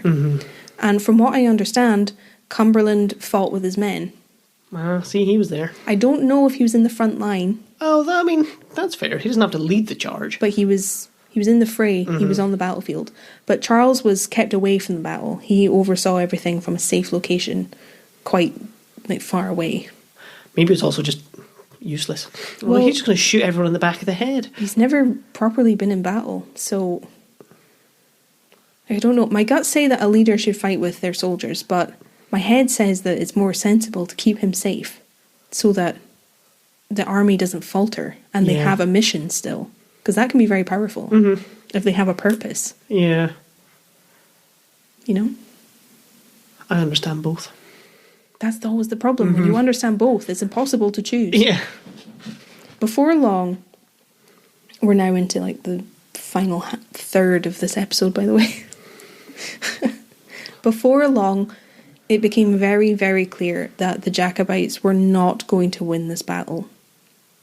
And it became increasingly clear that the Jacobites weren't going to survive this battle. It was extremely bloody. Yeah. One of Cumberland's soldiers wrote this about the battle. He said, After the battle, there was not a bayonet in this regiment that was neither bloody nor bent. Oh. That's Bent. Yeah. Not good. I also found a first-hand account of the battle. Oh, wow. Written by a man called Donald Mackay, who was from Glenuckert, which is near the Loch. It's near Loch Ness. And I'm going to read to you how he described the battle. And he survived, obviously. But it's quite incredible. I think it deserves saying. He was on the side of the Jacobites. The morning was cold and stormy as we stood on the battlefield, snow and rain blowing against us. Before long we saw the red soldiers in battle formation in front of us, and although the day was wild and wet, we could see the red coats of the soldiers and the blue tartan of the Campbells in our presence. So remember, it's not just the English, in quotes, on the side of the government. The Campbells supported King George. They fought on the side of King George that day. Causing trouble. You see, it's tricky. It's not just Scotland versus England. Bloody English, though. Stop it. The battle began, and the pellets came at us like hailstones. The big guns were thundering and causing frightful break-up among us. But we ran forward, and oh dear, what cutting and slicing there was, and many the brave deeds performed by the Gaels. I saw big Ian Gillis cutting down the English as if he was cutting corn, and freckled Ian Chisholm killing them as though they were flies. That's weird to me because those are very common names now. Yeah. Especially Big Ian. It's going to get weirder, just wait. But the English were, and he's saying English, but like I've said, it wasn't just English. The English army, I suppose. Well, it's the British army. Yeah. It's not the English army. Anyway. Is this why it's tricky? Tricky. But the English were numerous, and we were few, and a large number of our friends fell. The dead lay on all sides, and the cries of pain of the wounded rang in our ears. You could see a riderless horse running and jumping as if mad. Now, the Jacobites did have some cavalry, but I think Cumberland's men had a bigger cavalry. When I saw the battle was lost, I thought it best to leave and make for home. I said this to my brother, who was near me, and we made in the direction of Inverness as quickly as we could. When we reached Kilcabic, we stopped, feeling faint with hunger. I had some oatcakes in my bag, and we got a drink of milk from an old lady who was beside the road. How did the day go? She asked. Badly for the prince, we replied, and left in haste. We went through the river near the islands above the town of Inverness, and arrived home during the night.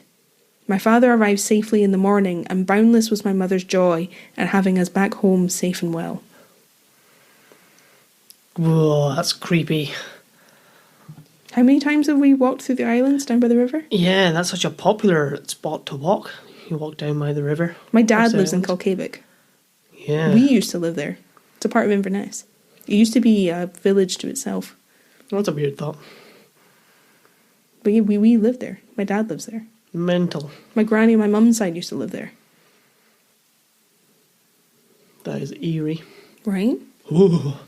Donald survived the battle, but he was arrested soon after. And he was actually sent to the West Indies as punishment. Oh, fuck. But he managed to escape. He escaped to Jamaica, and he worked on the plantations there for several years. There you go. Before he returned to Scotland in his old age. And that was when he wrote his account. That's very cool. Which is pretty remarkable. That is. I would be very interested to find out more details of his life. I know. So that was his experience of Culloden. Not good. Not good at all. And it might seem short, but less than an hour after the battle started, Charles fled the moor. It took less than an hour for the battle to be over. Schemy bastard. And, well, in the retellings of the battle on the side of Cumberland, Charles was depicted as a coward. Yeah. That he fled. But according to other reports, he was forced to leave the battlefield by his men. Well. Because they knew that if he died, that was it. Well, I suppose you wouldn't want to have just died for nothing, would you? At least if he's alive, they can fight again. Yeah. Apparently he shouted at them that Cumberland wouldn't take him alive, that he was going to fight, but they wouldn't let him. So very differing accounts. Well, I can see where each account would come from. Mm-hmm. Well, because Cumberland's men wouldn't have heard that. No. They would have just seen him fleeing. And it's better for them to say he was a coward. Yeah. And better for him to say he was the hero who wanted to fight, but they had to hold him back. I had the best intentions. I know. Don't worry, everyone. I had good intentions of fighting. Mm-hmm. So the Jacobites were ordered to retreat. The battle was lost, and they just had to try and save their own lives at this point, because so many of them were dead. One story about the battle that kind of pierced my heart that I didn't really know before was that an Irish regiment of soldiers basically facilitated a large part of the retreat because they covered the larger force as they escaped. So they continued to fight to let the other men get away. Oh. And suffered very heavy casualties before they could escape. Oh, jeez. Oh. But they saved many. That's why I want to be so clear that it wasn't just Scottish people. Because that was an Irish regiment. Mental. And that's really brave. Absolutely. That's heroic. Mm-hmm. To let them get away. Mm-hmm. I think they had something, it was like 100 casualties from that one regiment. I think a regiment is about 300 men. Man alive. Mm-hmm. In total, Cumberland's side lost about 50 men. 50? And suffered just over 250 wounded. Jeez, oh. That's barely a blink of an eye in a 9,000 strong army. On the Jacobite side, somewhere between 1,000 and 1,500 men were killed in an hour. Unreal. And what was awful was there were very few wounded Jacobites left at Culloden. Because Cumberland ordered his men to kill the Jacobites who were wounded on the battlefield. They walked across the battlefield once it was won, killing everyone they saw who was still alive. Grim. There's a story I read that I don't know if it's true. It's one of those old wives' tales that gets told. That Cumberland came across a wounded Jacobite soldier, and he ordered one of his officers to shoot him on the ground where he lay. And the officer refused because he wouldn't shoot a wounded man who wasn't armed. So Cumberland, instead of showing mercy, ordered one of the privates who was there to finish the Jacobite off in front of him. Jesus. Oh. So you get the nickname of the Butcher. So that's why there were so many dead and so few wounded. Yeah. Because they just killed them all. Oh, no. I mean, if you're going to quash an uprising, that's how you do it. And unfortunately, the bloodshed didn't end on the moor. The battle wasn't the end of it. Which contributed to his nickname. Yeah. I don't really know what happens after Culloden. Well, that's what we're about to get into, funnily Yeah. enough. That's why the script is so long. As the Jacobites escaped, they were kind of split. Not intentionally, but they had different retreat places in mind. So the lowlanders who were part of the Jacobites fled south, as you would expect. Yep. Makes complete sense. Fled south and went, no, I'm not a Jacobite. I don't even know what that means. What is this? Jacobite. Is that when you bite something? I don't understand. Well, they made their way to Ruthven Barracks. Okay. Now you can see the ruins of Ruthven Barracks from the A9. You can, can't you? Yeah. Yeah. They were originally built after the earlier Jacobite risings by the government. And after the Jacobites had their time there this time, they destroyed the barracks, which is why it's in the state it's in now. Before the barracks were there used to be a castle there, and it was used by the Wolf of Badenoch. Oh, cool. So I'm planning on doing a whole episode on him later. But that's where they retreated to, Ruthven Barracks. And I saw, again, differing reports, but it was a force of anywhere between 1,500 and 3,000 Jacobites gathered there. That's a lot. And they were waiting, well, because remember, not everyone was at Culloden, so... Oh, of course, yeah. You know, they're gathering because they know the battle's gone wrong, but not all of them were even at Culloden. It's madness. Farcical. So they gathered there and they were basically waiting to hear what was going to happen next. They needed to know what their next move was going to be. Oh, yeah. So they were just waiting for word. Waiting for Chazza to come back. Basically. The Highland regiments of the Jacobites, the Highland clans, didn't go south. I wouldn't have thought so. they were in a bit of a difficult spot. They were trying to retreat, but they got cut off by the Hanoverians as they attempted to flee. And they were forced to take the road into Inverness, which, from what I read, was vulnerable. I think they were trying to get to Fort Augustus, which was another meeting point of Jacobites.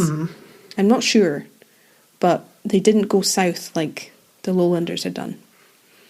But unfortunately, for all those who survived, it wasn't long before word reached them that they had to disband.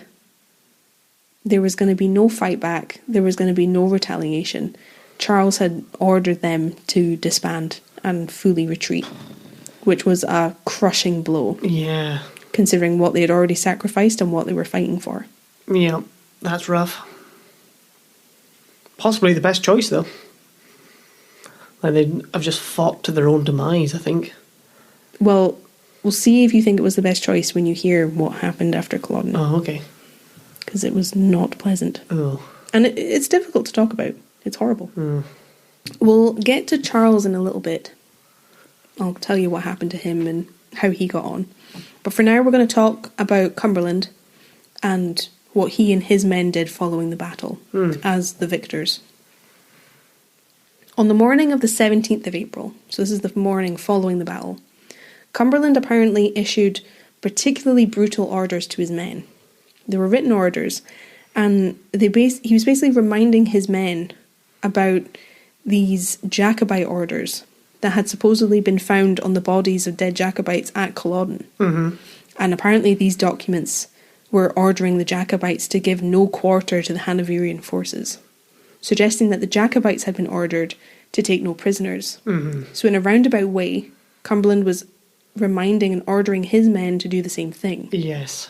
Basically saying, this is what they were ordered to do to you, so no prisoners. Spare no quarter to those who would spare none for you. Now, it should be said at this time, before the attempted night attack in Nairn, Murray had given orders to his men that they were only allowed to use dirks and bayonets, no guns.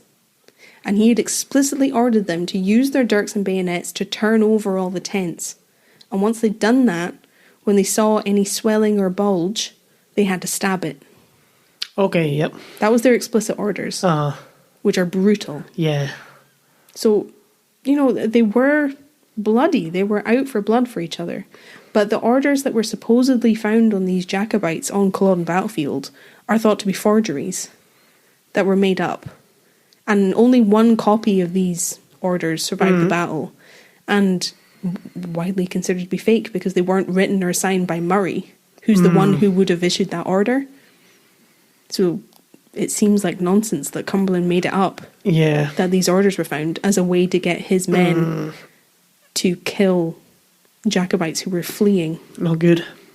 And following the battle, Cumberland basically led a campaign of terror throughout the Highlands, which have become about as famous as the battle itself.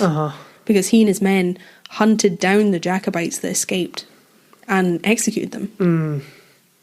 Some of them were taken prisoner and sent down south to stand trial for treason. But Cumberland's men didn't just target the Jacobite soldiers.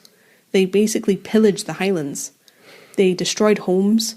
They burned whole villages and settlements that they deemed to be traitorous, or if they were suspected of hiding rebels, they burned everything.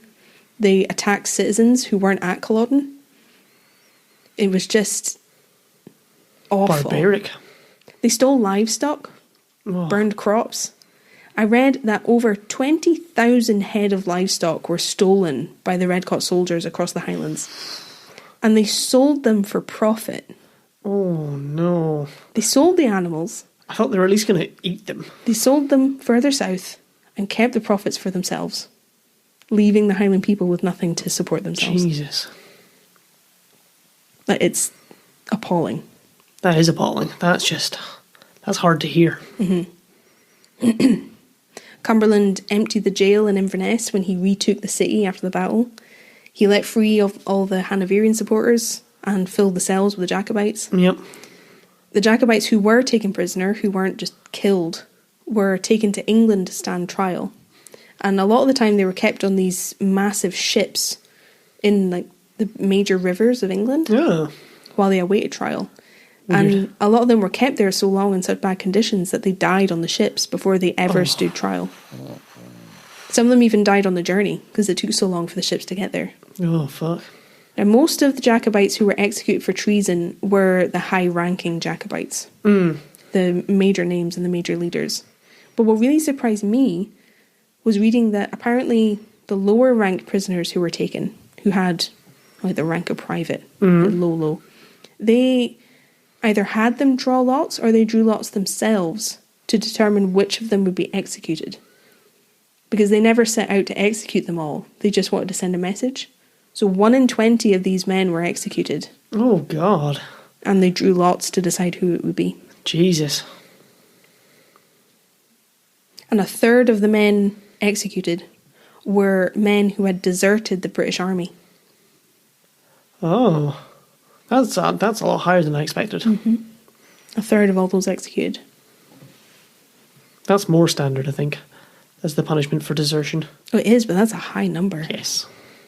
Now, those who were found guilty of treason but weren't executed were subject to something called the Traitors Transported Act of 1746, which is a law that was brought in that year. That meant that these people who were found guilty of treason were sent to the British colonies as punishment, and they were never allowed to come home. Jesus. This happened to 936 men. Mental. And I read that 222 of them were banished, but I'm not really sure what the difference is. Oh, yeah, I don't know. Yeah, they were forced to leave the country. Damn. Almost 400 Jacobite prisoners were traded for prisoners of war being held in France, which is what I was telling you about earlier. Oh, yeah.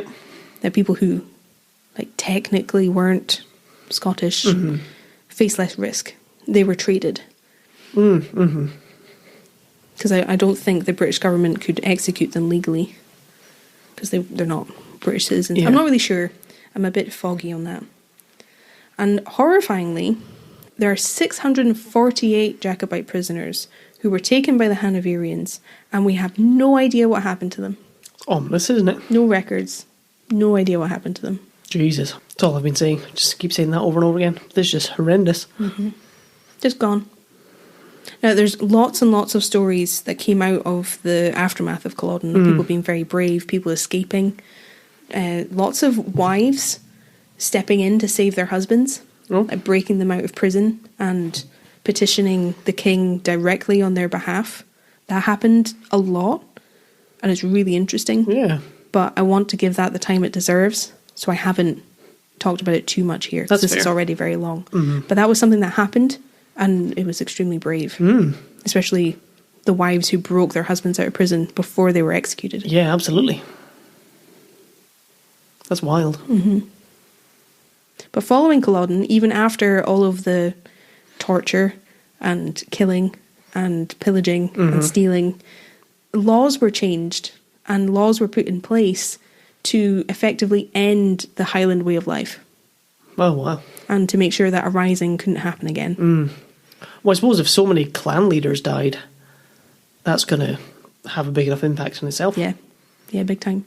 Well, the clan system itself was basically destroyed. They tried to make it so that didn't exist anymore, which made it a lot harder for any kind of clan chief to raise fighting men, because they weren't legally bound by that anymore. Yeah. Greater enforcement happened in terms of the 1716 Disarming Act, and this was law that came in after the 1715 Jacobite Rising, which made it illegal for people in the Highlands specifically to possess a weapon without permission. Oh, wow. So they kind of built on that law and enforced it more, so that they couldn't have anything. Jeez, oh.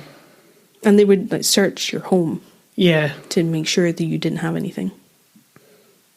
Horrendous. Clergymen in the Highlands now had to take oaths of allegiance to King George, which they didn't have to do before.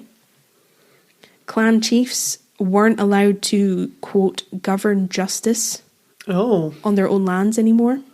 They didn't have that power. Wow. Jacobite leaders who survived, I think, and possibly the ones who were executed, had their estates and property and titles all stripped. But the clan chiefs who supported Cumberland were greatly rewarded. They did very well after Culloden. Yeah, imagine they all got the ones that had been confiscated. And then there was the Dress Act of 1746, which made it illegal to wear a kilt in Scotland. Oh, wow. It was completely illegal to wear any traditional Highland dress. And the only exception to this was that the Black Watch were still allowed to wear the kilt, because traditionally they always had. And yeah, it must have stung a lot to see the Watch still wearing tartan. Yeah. When they're the ones who were brought in after Culloden to maintain order and pacify the Highlands. Crazy. They were the only ones still allowed to wear tartan. When was that revoked? 1782. Oh. Jeez, huh? I'm impressed you had that to hand. It's because it's in my notes later. Now, if someone who wasn't in the Watch wore tartan or a kilt or any of the Highland regalia, there's different parts if you are unfamiliar, they would be jailed for 6 months. Ooh. If they did it again, a second time, then they would be transported to a colony, and they had to stay there for 7 years. Fuck. Makes me want to go put my kilt on. It's just... it boggles the mind. Yeah. Just crushing the entire way of life. Now, I have it in my notes here again, but there's lots of individual stories of bravery during this period, and I highly recommend that you read Maggie Craig's book, Damn Rebel Bitches. Oh, yeah. It's brilliant. I really, really enjoy it, and it focuses specifically on the stories of women who were involved in the Rising and involved in Culloden.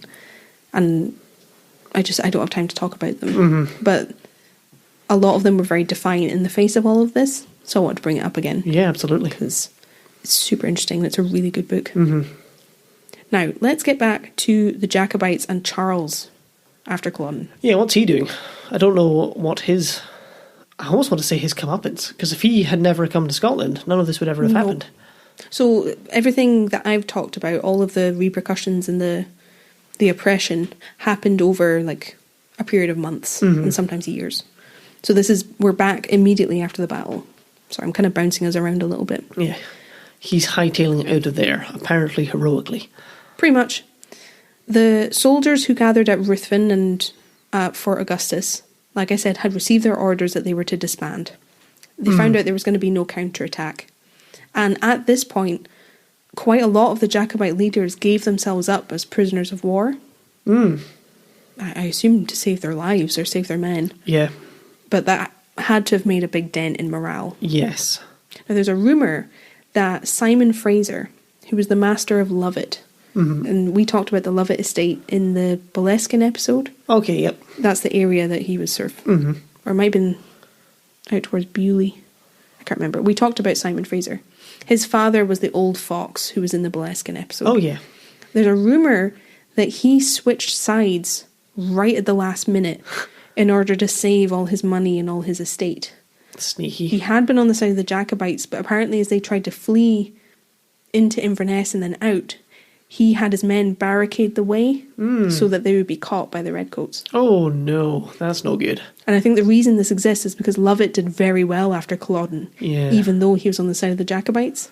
Oh no. He was given a full pardon. See, because I was thinking if it's just like swearing allegiance, to a point fair play? No, he actively, apparently, betrayed the men that he had just been fighting with. No, that's no good. That's no good at all. And he went on after this to become a successful lawyer. Further than that, he went on to act as the lawyer for Colin Roy Campbell's widow in the court case against James Stewart. Interesting. For a little something called the Appin murder. Oh. Circles within circles within circles. Oh my god. The GSP universe grows. So once again, he was on the side of the government. Sorry, I need to wrap my brain around that. Mental. Mental. And we have an episode on the Appin murder, if you're interested. We do. It's a good one. Our first murder mystery. From season 2. Yeah. It's one of my favourite episodes. But yeah, he acted as counsel for Campbell's widow. Fuck. Now, the main task for many of the Jacobites after Culloden was escape. Yes. Escape death, escape execution and escape to safety and try and regroup and decide what on earth they were going to do. The commanders of Charles' army and Charles himself were major targets for the Redcoats. Well, yeah, they'd be the king, I don't know, I've forgotten the word, but target number one. Yeah, and the Redcoats were hunting them all across the Highlands. Top of the most wanted list. They were determined to find them. Apparently, a lot of the Jacobite leaders had travelled to, is it Loch Nan Ua? It's Loch Nan and then UAMH. Never heard of it. I'm just checking pronunciation, I'm not sure. No idea. It's on the west coast, I believe. Now I have to check. Yeah, it's on the Isle of Skye. So west. To the west. They travelled there, and this was one of the places where Charles had landed initially when he arrived in Scotland. Okay. He had landed at this loch, and then he had gone on to Eriskay, I think. And I read at this point there was a sea battle between the Jacobites who made it to the loch and the French ships that were there to help them, and the British Navy ships that had arrived. That's a weird thought. You don't think about the Jacobite Navy or naval affairs. Well, technically it's the French Navy. I suppose, yeah. But apparently there was a big sea battle. Well, there you go. And it was one of the last conflicts of the 1745 Rising. Oh. Weird. One of the last engagements. Yeah. Now, Bonnie Prince Charlie escaped the battlefield, like I said. But his life was in real danger even after the battle ended, because there was a £30,000 bounty out on his head. Fair. And I checked, from what I saw, that would be worth over £7 million today. Ooh. So a crazy amount of money. Yeah. Enough to turn anyone's head. I think so. Especially given the outcome of the battle and the people who didn't like him anyway. That's quite the incentive. So what did he do? Well, a few days after the battle, on the 20th of April, Charles made it to Arisaig, which is on the west coast. It's west of Glenfinnan. So he'd literally made it across the country. If you look at Culloden and Arisaig on the map, one's pretty much on the east coast and this is on the west coast. Damn. So he'd made it a fair distance. Is Glenfinnan, is there an aqueduct there or a viaduct? Viaduct, yeah. It's the Harry Potter Bridge. Glenfinnan Viaduct. With you. So we're in that area. Yeah. And this was when he sailed to the Western Isles. And he continued to flee the Hanoverians for months. And he did it largely by island hopping. There are a lot of islands to hop across. Yeah, which is something I'd really like to do. Absolutely. He did it on the run for his life. Now, Charles spent time in Scalpay and then in Stornoway. He was all over the Hebrides. But he was never really safe. No. Because there was always someone ready to turn him in. And the Redcoats were always pretty close behind him. So he couldn't stay in one place for very long. Yeah. And they were torturing the people that they thought knew where he was. Well, yeah. So sometimes they couldn't help saying that he had been there a couple of days before. He should just leave. You know? Well, that's the thing. He can't without help. Of course, there's no one to take him away, is there? There's several times that the French tried to collect him, but they couldn't for various reasons. So he's trying to stay on the west coast so that he can be saved and taken away, but they've had several failed attempts over these months. Yes, that makes sense, actually. And if he can't stay somewhere for very long, he can't get a message to them to be, pick me up from here. And then... Or if a plan is made, it's made quite far in advance. Yeah. So he has to be at a certain place at a certain time. So logistically, it's very difficult. Yeah, that's fair. I considered that.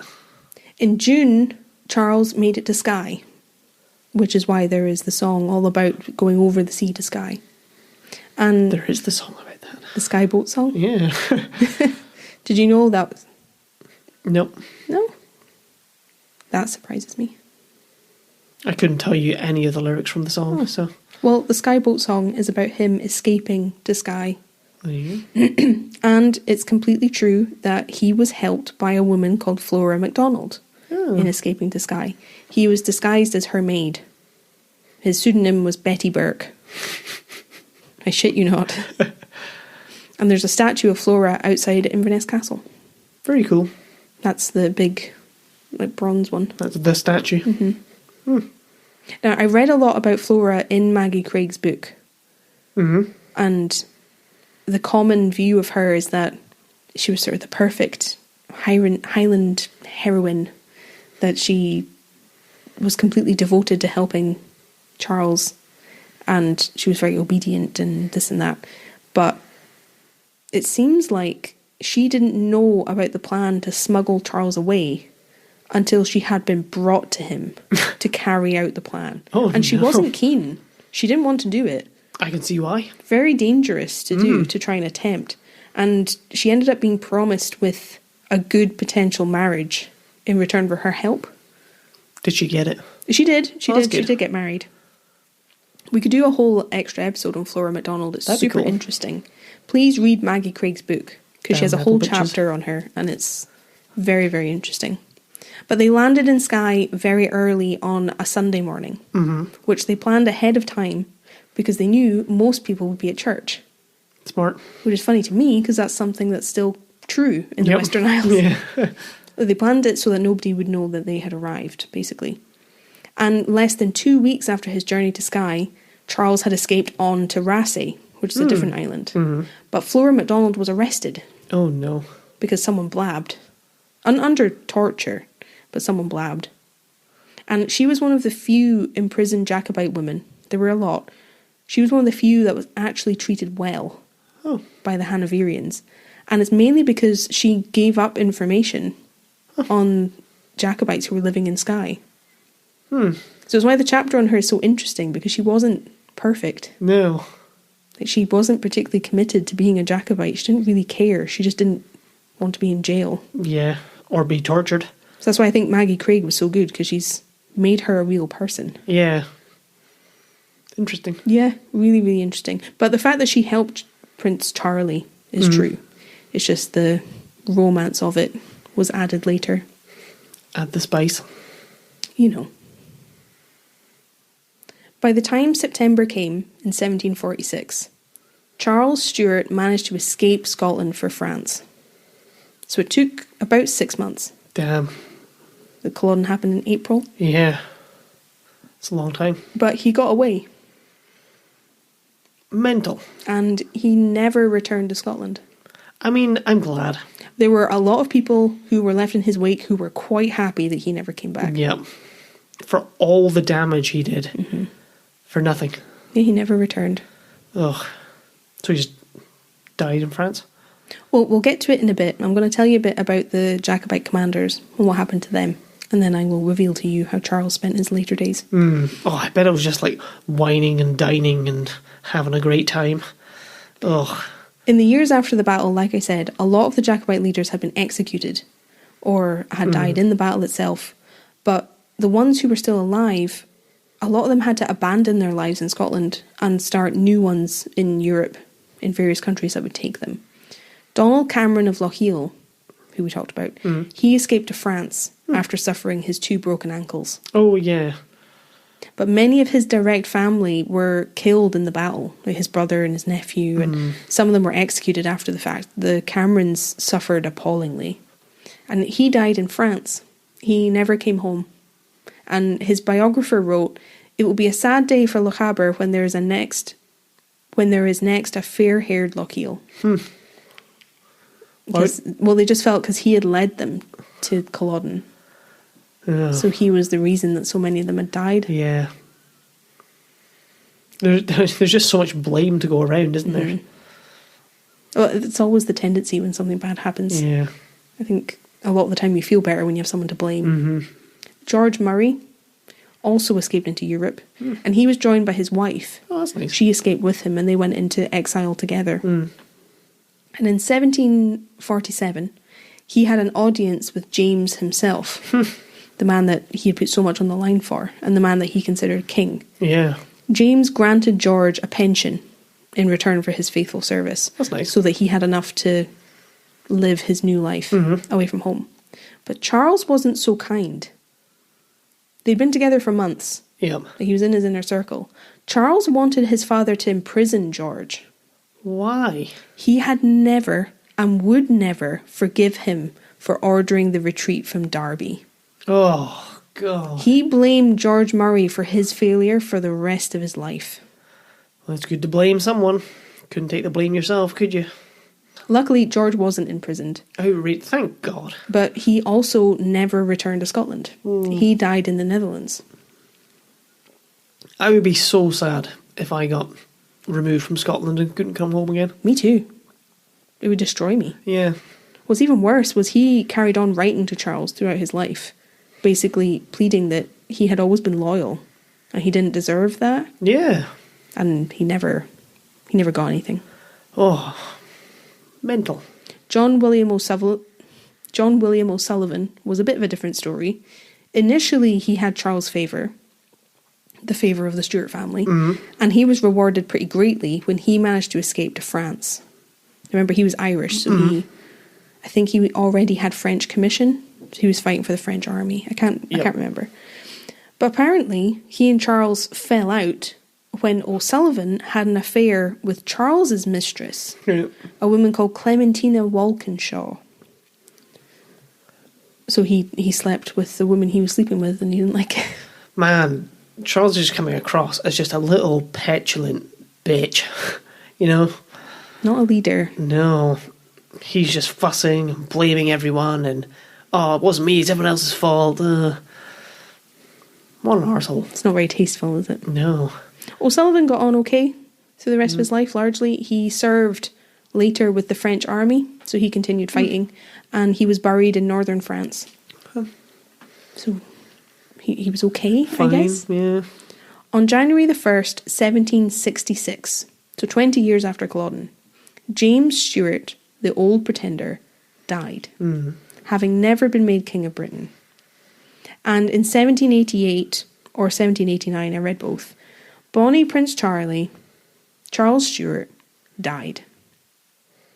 He died in Rome, basically having spent the rest of his life as a drunk. Like, he never really found happiness or fulfillment again. I think he had a daughter with his mistress, and she cared for him in his later days and they looked after him, but he was never happy. Horrendous. And he was never on the throne of Britain. No. He never found fulfillment in any way. In 1807, so a little bit later, the House of Stuart officially collapsed. Henry Stuart was a cardinal, so a man of the cloth, and he was Charles's younger brother, and he died in 1807. He was the last in the male line of Stuart, so they were no more. I'm glad, to be honest. That's all it took. 50 years before, they were fighting to be king. Yeah. And they didn't exist, because there was no more men. Mental. Mental. Now, what about the Duke of Cumberland? Mr. Cumberland Sausage. What's he up to? You might be wondering. I would be mad, but he's such an arsehole. Yeah. And maybe he's who the sausage is named after. They made a sausage in his honour. Well, I was like, could you name a sausage after a butcher? Is that weird? Cumberland was lauded as a hero when he returned to England. He was celebrated for his victory over the Highland rabble. Because remember, that's how they were seen. Well, I was just thinking about it, and it just depends. Like, as Scottish people, he's the butcher and he's horrible. But if you're an English historian, he's probably great. He defeated the Highland horde. Yeah, and he was an excellent leader, and he was strategic, and he was in the battle, so... I read a lot where it was discussed that the Highlands was the last part of the UK to be unified. Oh, yeah. So to speak. There's probably a lot wrong with that, and I don't know if I even fully believe it, but I can see them having that attitude immediately after Culloden, that, you know, we finally brought them into line and we've been successful. And by all, like, military accounts, he was incredibly successful, so I'm not surprised that he was so celebrated. Absolutely. Like, it's what he went there to do, and he did it. No matter how you feel about it, that's what happened. Yeah. That's the weirdest thing, you know, when we're neighbours and we can hate him and our neighbours can love him. It's bizarre, isn't it? Strange. He had a flower named after him. Not a sausage. No. These flowers are called Sweet Williams. Oh. And they're like little colourful bedding plants. They were named after him. There you go. His father, King George II, had an obelisk built in a park in London to show the depth of his gratitude for what his son had done for him. And there was a statue built of him on a horse in 1770 after he died that was placed in Cavendish Square in London. Oh. And he was widely celebrated. It really bugs me, but he was. He was a hero. However... It's all about perspective. However, Cumberland continued with his military career, but over the course of other wars, which I won't get into, he signed a really unpopular agreement with France after being at war with them and suffering some really bad defeats, which he shouldn't have lost. And this made Prussia, the area that's now Germany, Austria, around there, it made them really angry that he signed this agreement. And they were allies of Hanover, which is where the royal family were from. Interesting. So he done fucked up. Everyone was so angry about this agreement he signed because it weakened Prussia and there was all kinds of things. It ended up being revoked a year later. Now, he was acting on behalf of the king. Yeah. He made the king look ridiculous. It was revoked, and Cumberland returned to England in absolute disgrace. Oh, no. And he was never a military commander again after 1757. Oh, not that. 12 years later? Oh, he fucked up. At 37. Oh. He was basically forced to retire because he was widely disgraced. What was the bill? What did he... It was to do with the Austrian succession. It was a whole thing, which is why I'm not going to get into it. Fair. It doesn't really weigh into our story. It would just make it complicated. I respect that. But basically, it was an agreement that he signed with France that he basically had to give in and sign because he had been defeated. And he shouldn't have signed it because it didn't benefit him or his allies in any way. Mental. So yeah, he was never a military commander again. Fuck. He died in 1765. 1765. He wasn't that old. No, 45-ish. Brutal. And he never married, and he never had any children. And he was buried in Westminster Abbey. Position of honour. So how do we move on? How do we wrap up this terrible tale? Where do we go from here? Well, we're not going to wrap it up like the National Army Museum website does. Oh no. It's interesting that you said that it's so interesting that countries that border each other can view the same person in such different ways. Because a lot of the things I saw that were on the National Army Museum website seemed really biased. Yeah, I bet. I don't know if it was just me, but I'm going to read you a little bit of what I saw. And you can tell me what you think. Because maybe it's just me. This is how they summed up the impact of Culloden. Okay, yep. By restricting French interference at home, Culloden paved the way for global expansion.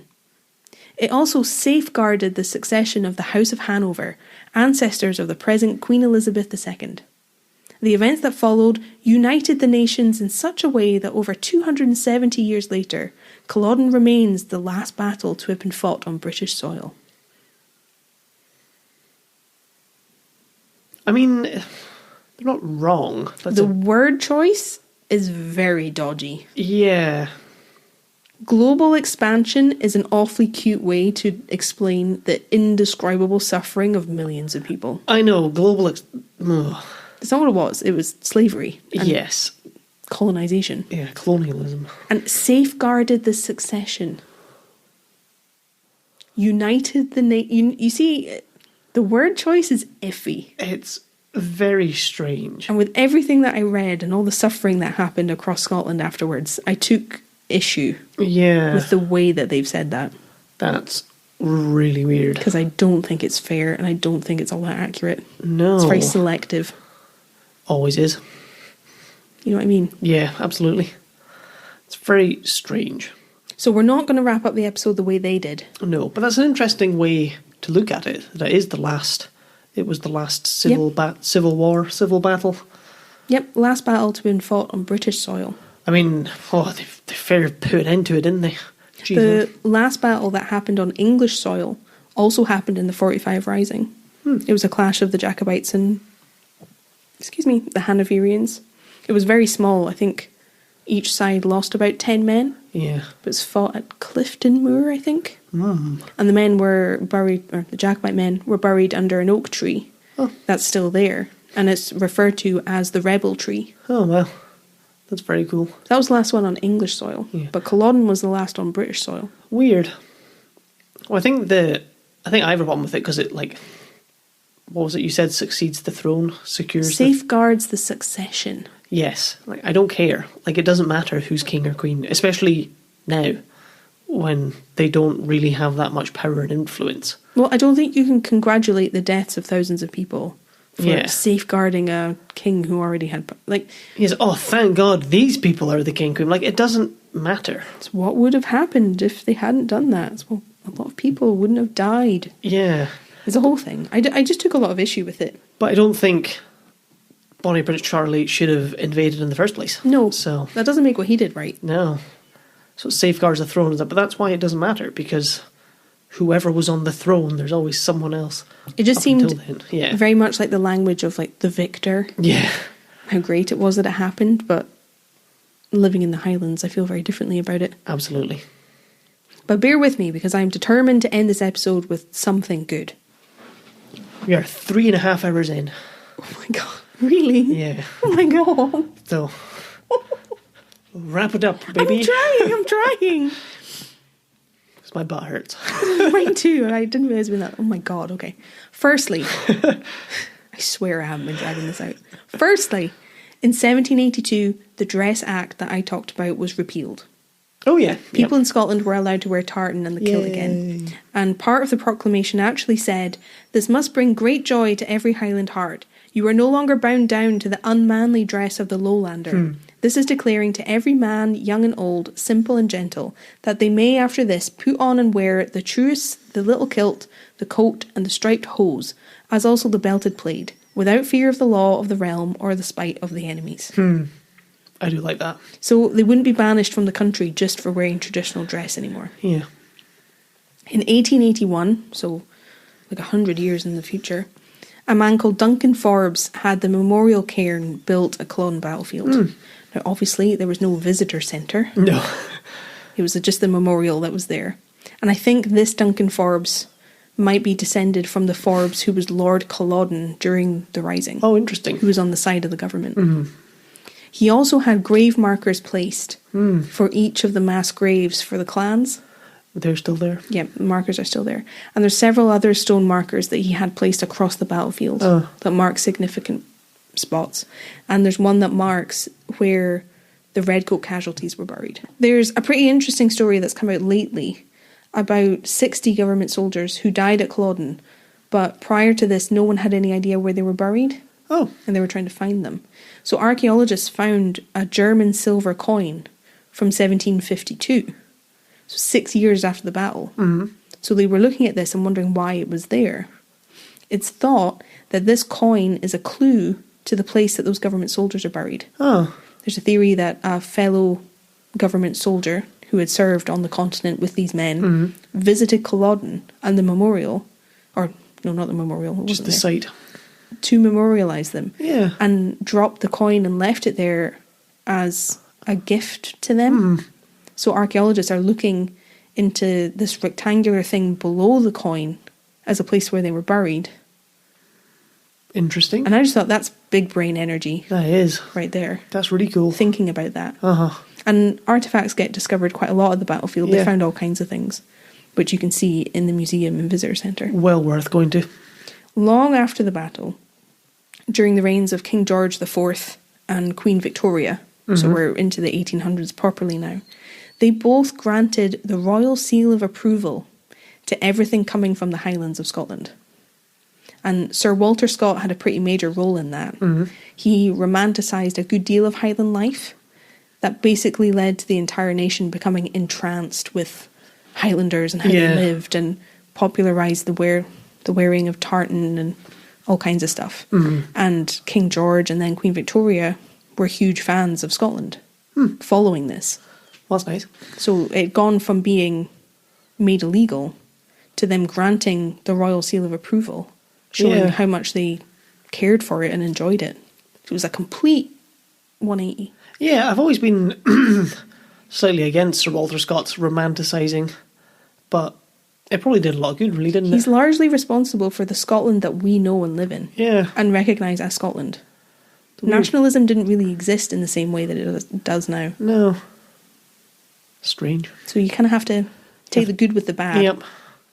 The Duke of Cumberland's reputation was pretty safely ruined in the later years of his life and long after. Yay. Which you'll be pleased to hear.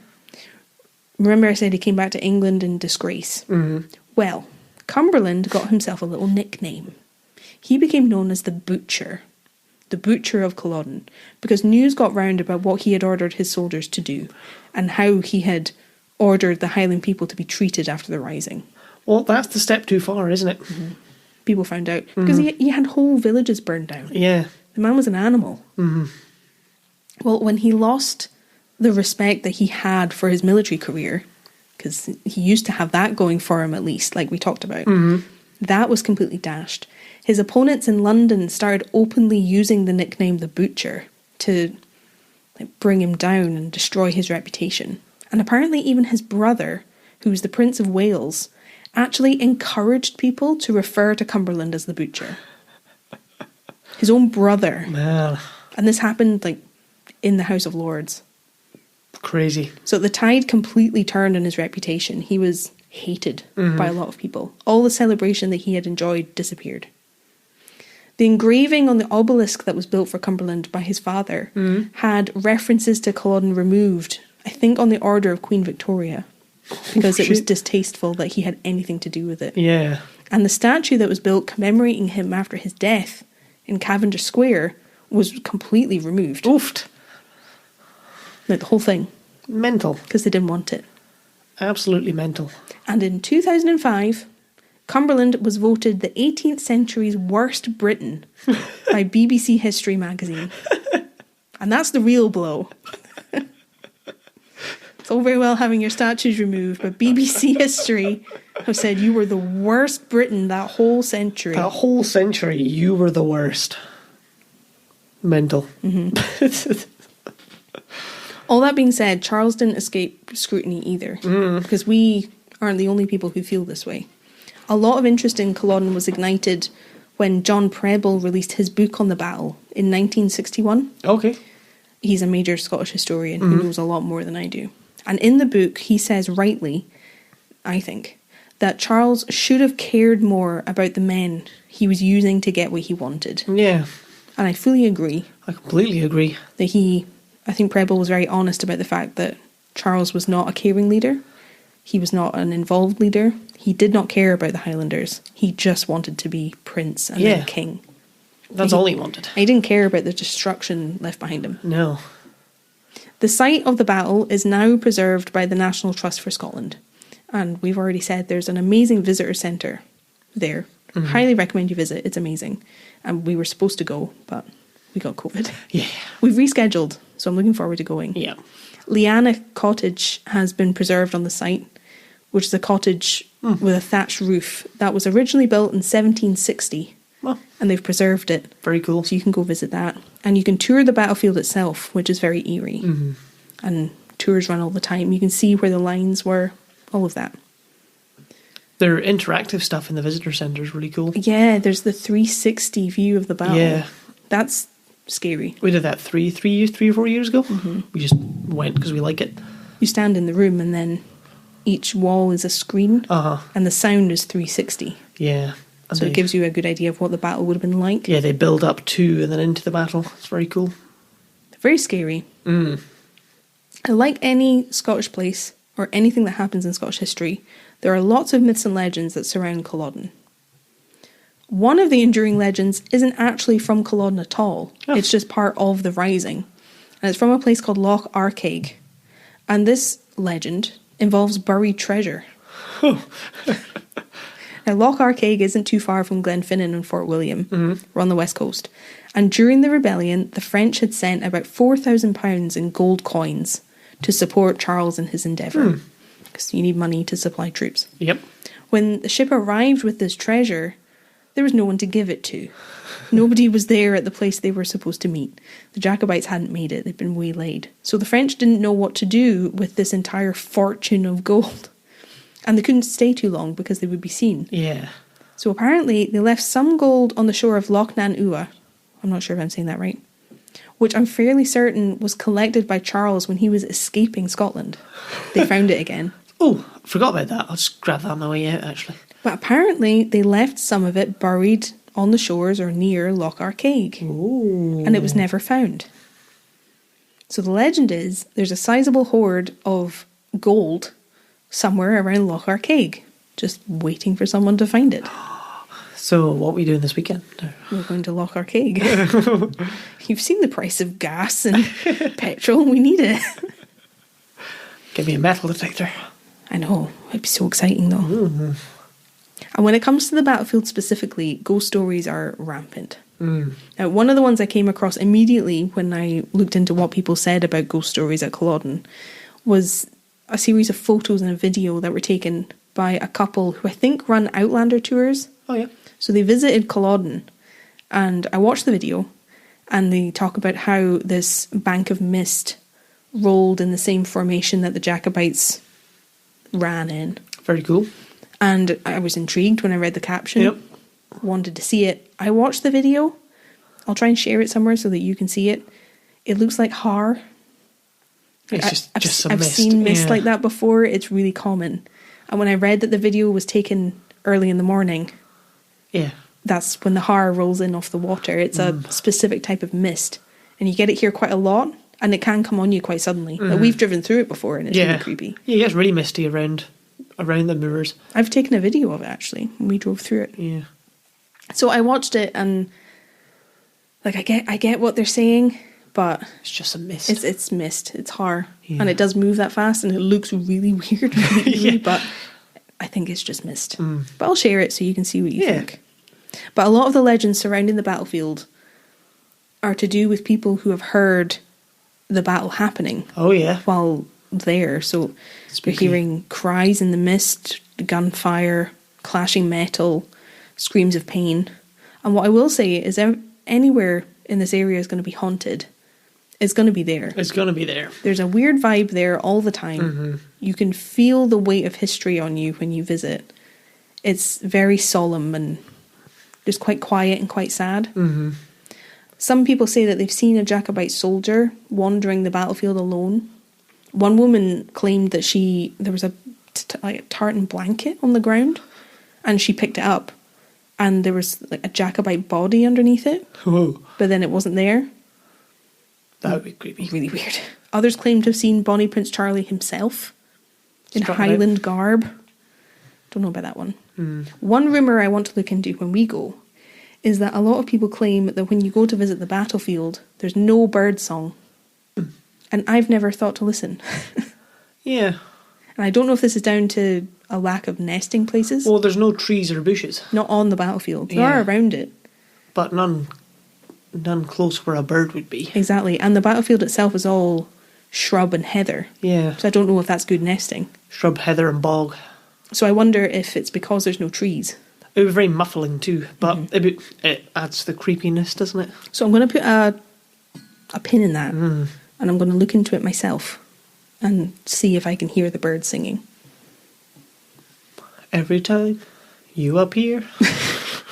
And naturally, so many reports and ghost stories come from people who visit the battlefield on the anniversary of the battle, which is 2 days from now, who hear the battle happening while they're there. Yeah. That's the most common one. It's like the Tay Bridge disaster. Yeah. People claim to hear the disaster happening on the anniversary of when it happened. Do you think they're just hearing the 360 experience happening in the visitor centre? I don't think so. I mean, I hope not. I hope not. You can actually hear it, yes, playing at that speaker behind you. And what I will say is if you're going to visit Culloden, I just have a quick note at the end of this very long script. If you are going to visit, please be respectful. It's a war grave. It's not just a film set that was in Outlander. It's a real place, and it really happened. And there were lots of stories locally about people just taking selfies. And you see people taking selfies there, and it's always uncomfortable. Having picnics on the grave markers. Saw photos of that lately. Oh, no. Sitting on the grave markers. I don't think they appreciate that it's not just to signify who was there. That's where they're buried. And according to some archaeologists that I read when I was doing research, some of these war graves are only a couple of feet deep. Yeah. So be respectful. Yeah. Because it's real. No. It did happen. So don't have your picnic on the grave markers, please. Yep. Because you're dining on a mass grave, and I don't think people fully realise. No. Ooh. Yeah. It's just a bit grotty, isn't it? Oh, and the soil around the Clan Fraser grave marker is eroding away. Oh, yeah. And that was happening in 2018, which is an issue if the grave isn't that deep. Yeah. So come visit and spend time. Just be respectful, because it was an awful thing that happened. Yeah. Oh. And it is real. Oh, it's always weird. Really weird. Preaching over, rant over, episode over, season over. That was the story of the Battle of Culloden. Oh. Wow. Well, if you've made it this far, congratulations. So sorry. And you'll notice that Eilidh didn't say, I don't think this will be long enough. She knew. She knew she was doing this to us. I warned you. That's why I encouraged you to take a nap before we recorded. I did. And I'm quite glad I did, since it's now 11:30. Mm-hmm. Oh. Damn. What did you think? Well, that was quite incredible. So interesting and captivating and heartbreaking and emotional. It's a very emotional story. It's a very emotional period in Scottish history. Yeah. And it changed Highland life forever. Yeah. Because so many people were killed or left the country. Like, in my mind, it's only really equalled by the clearances that happened later. Yeah, I think that's fair.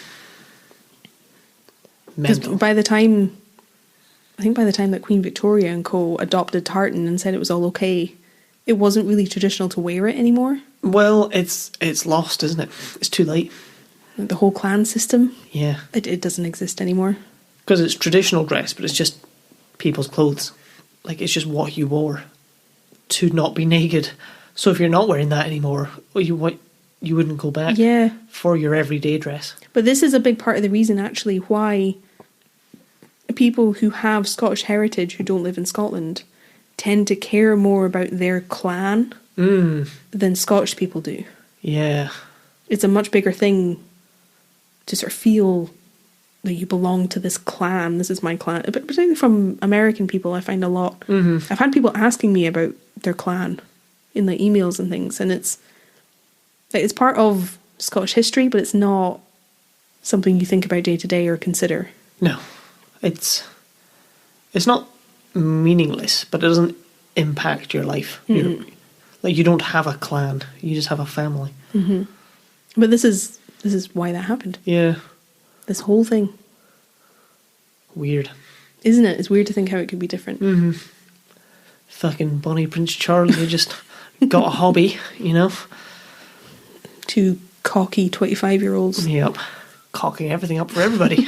Just having it out. God. Well, I will say, I've said it like 3 times, read Damn Rebel Bitches by Maggie Craig. Yep. It's brilliant. I think she's giving a talk at Culloden for the anniversary in a couple really? days. You can get tickets on the Culloden website. They're live streaming some of the talks. Very cool. You can get tickets for them, and they're free if you're joining the live stream. I would highly recommend. That's what I'm going to be doing tomorrow and Saturday.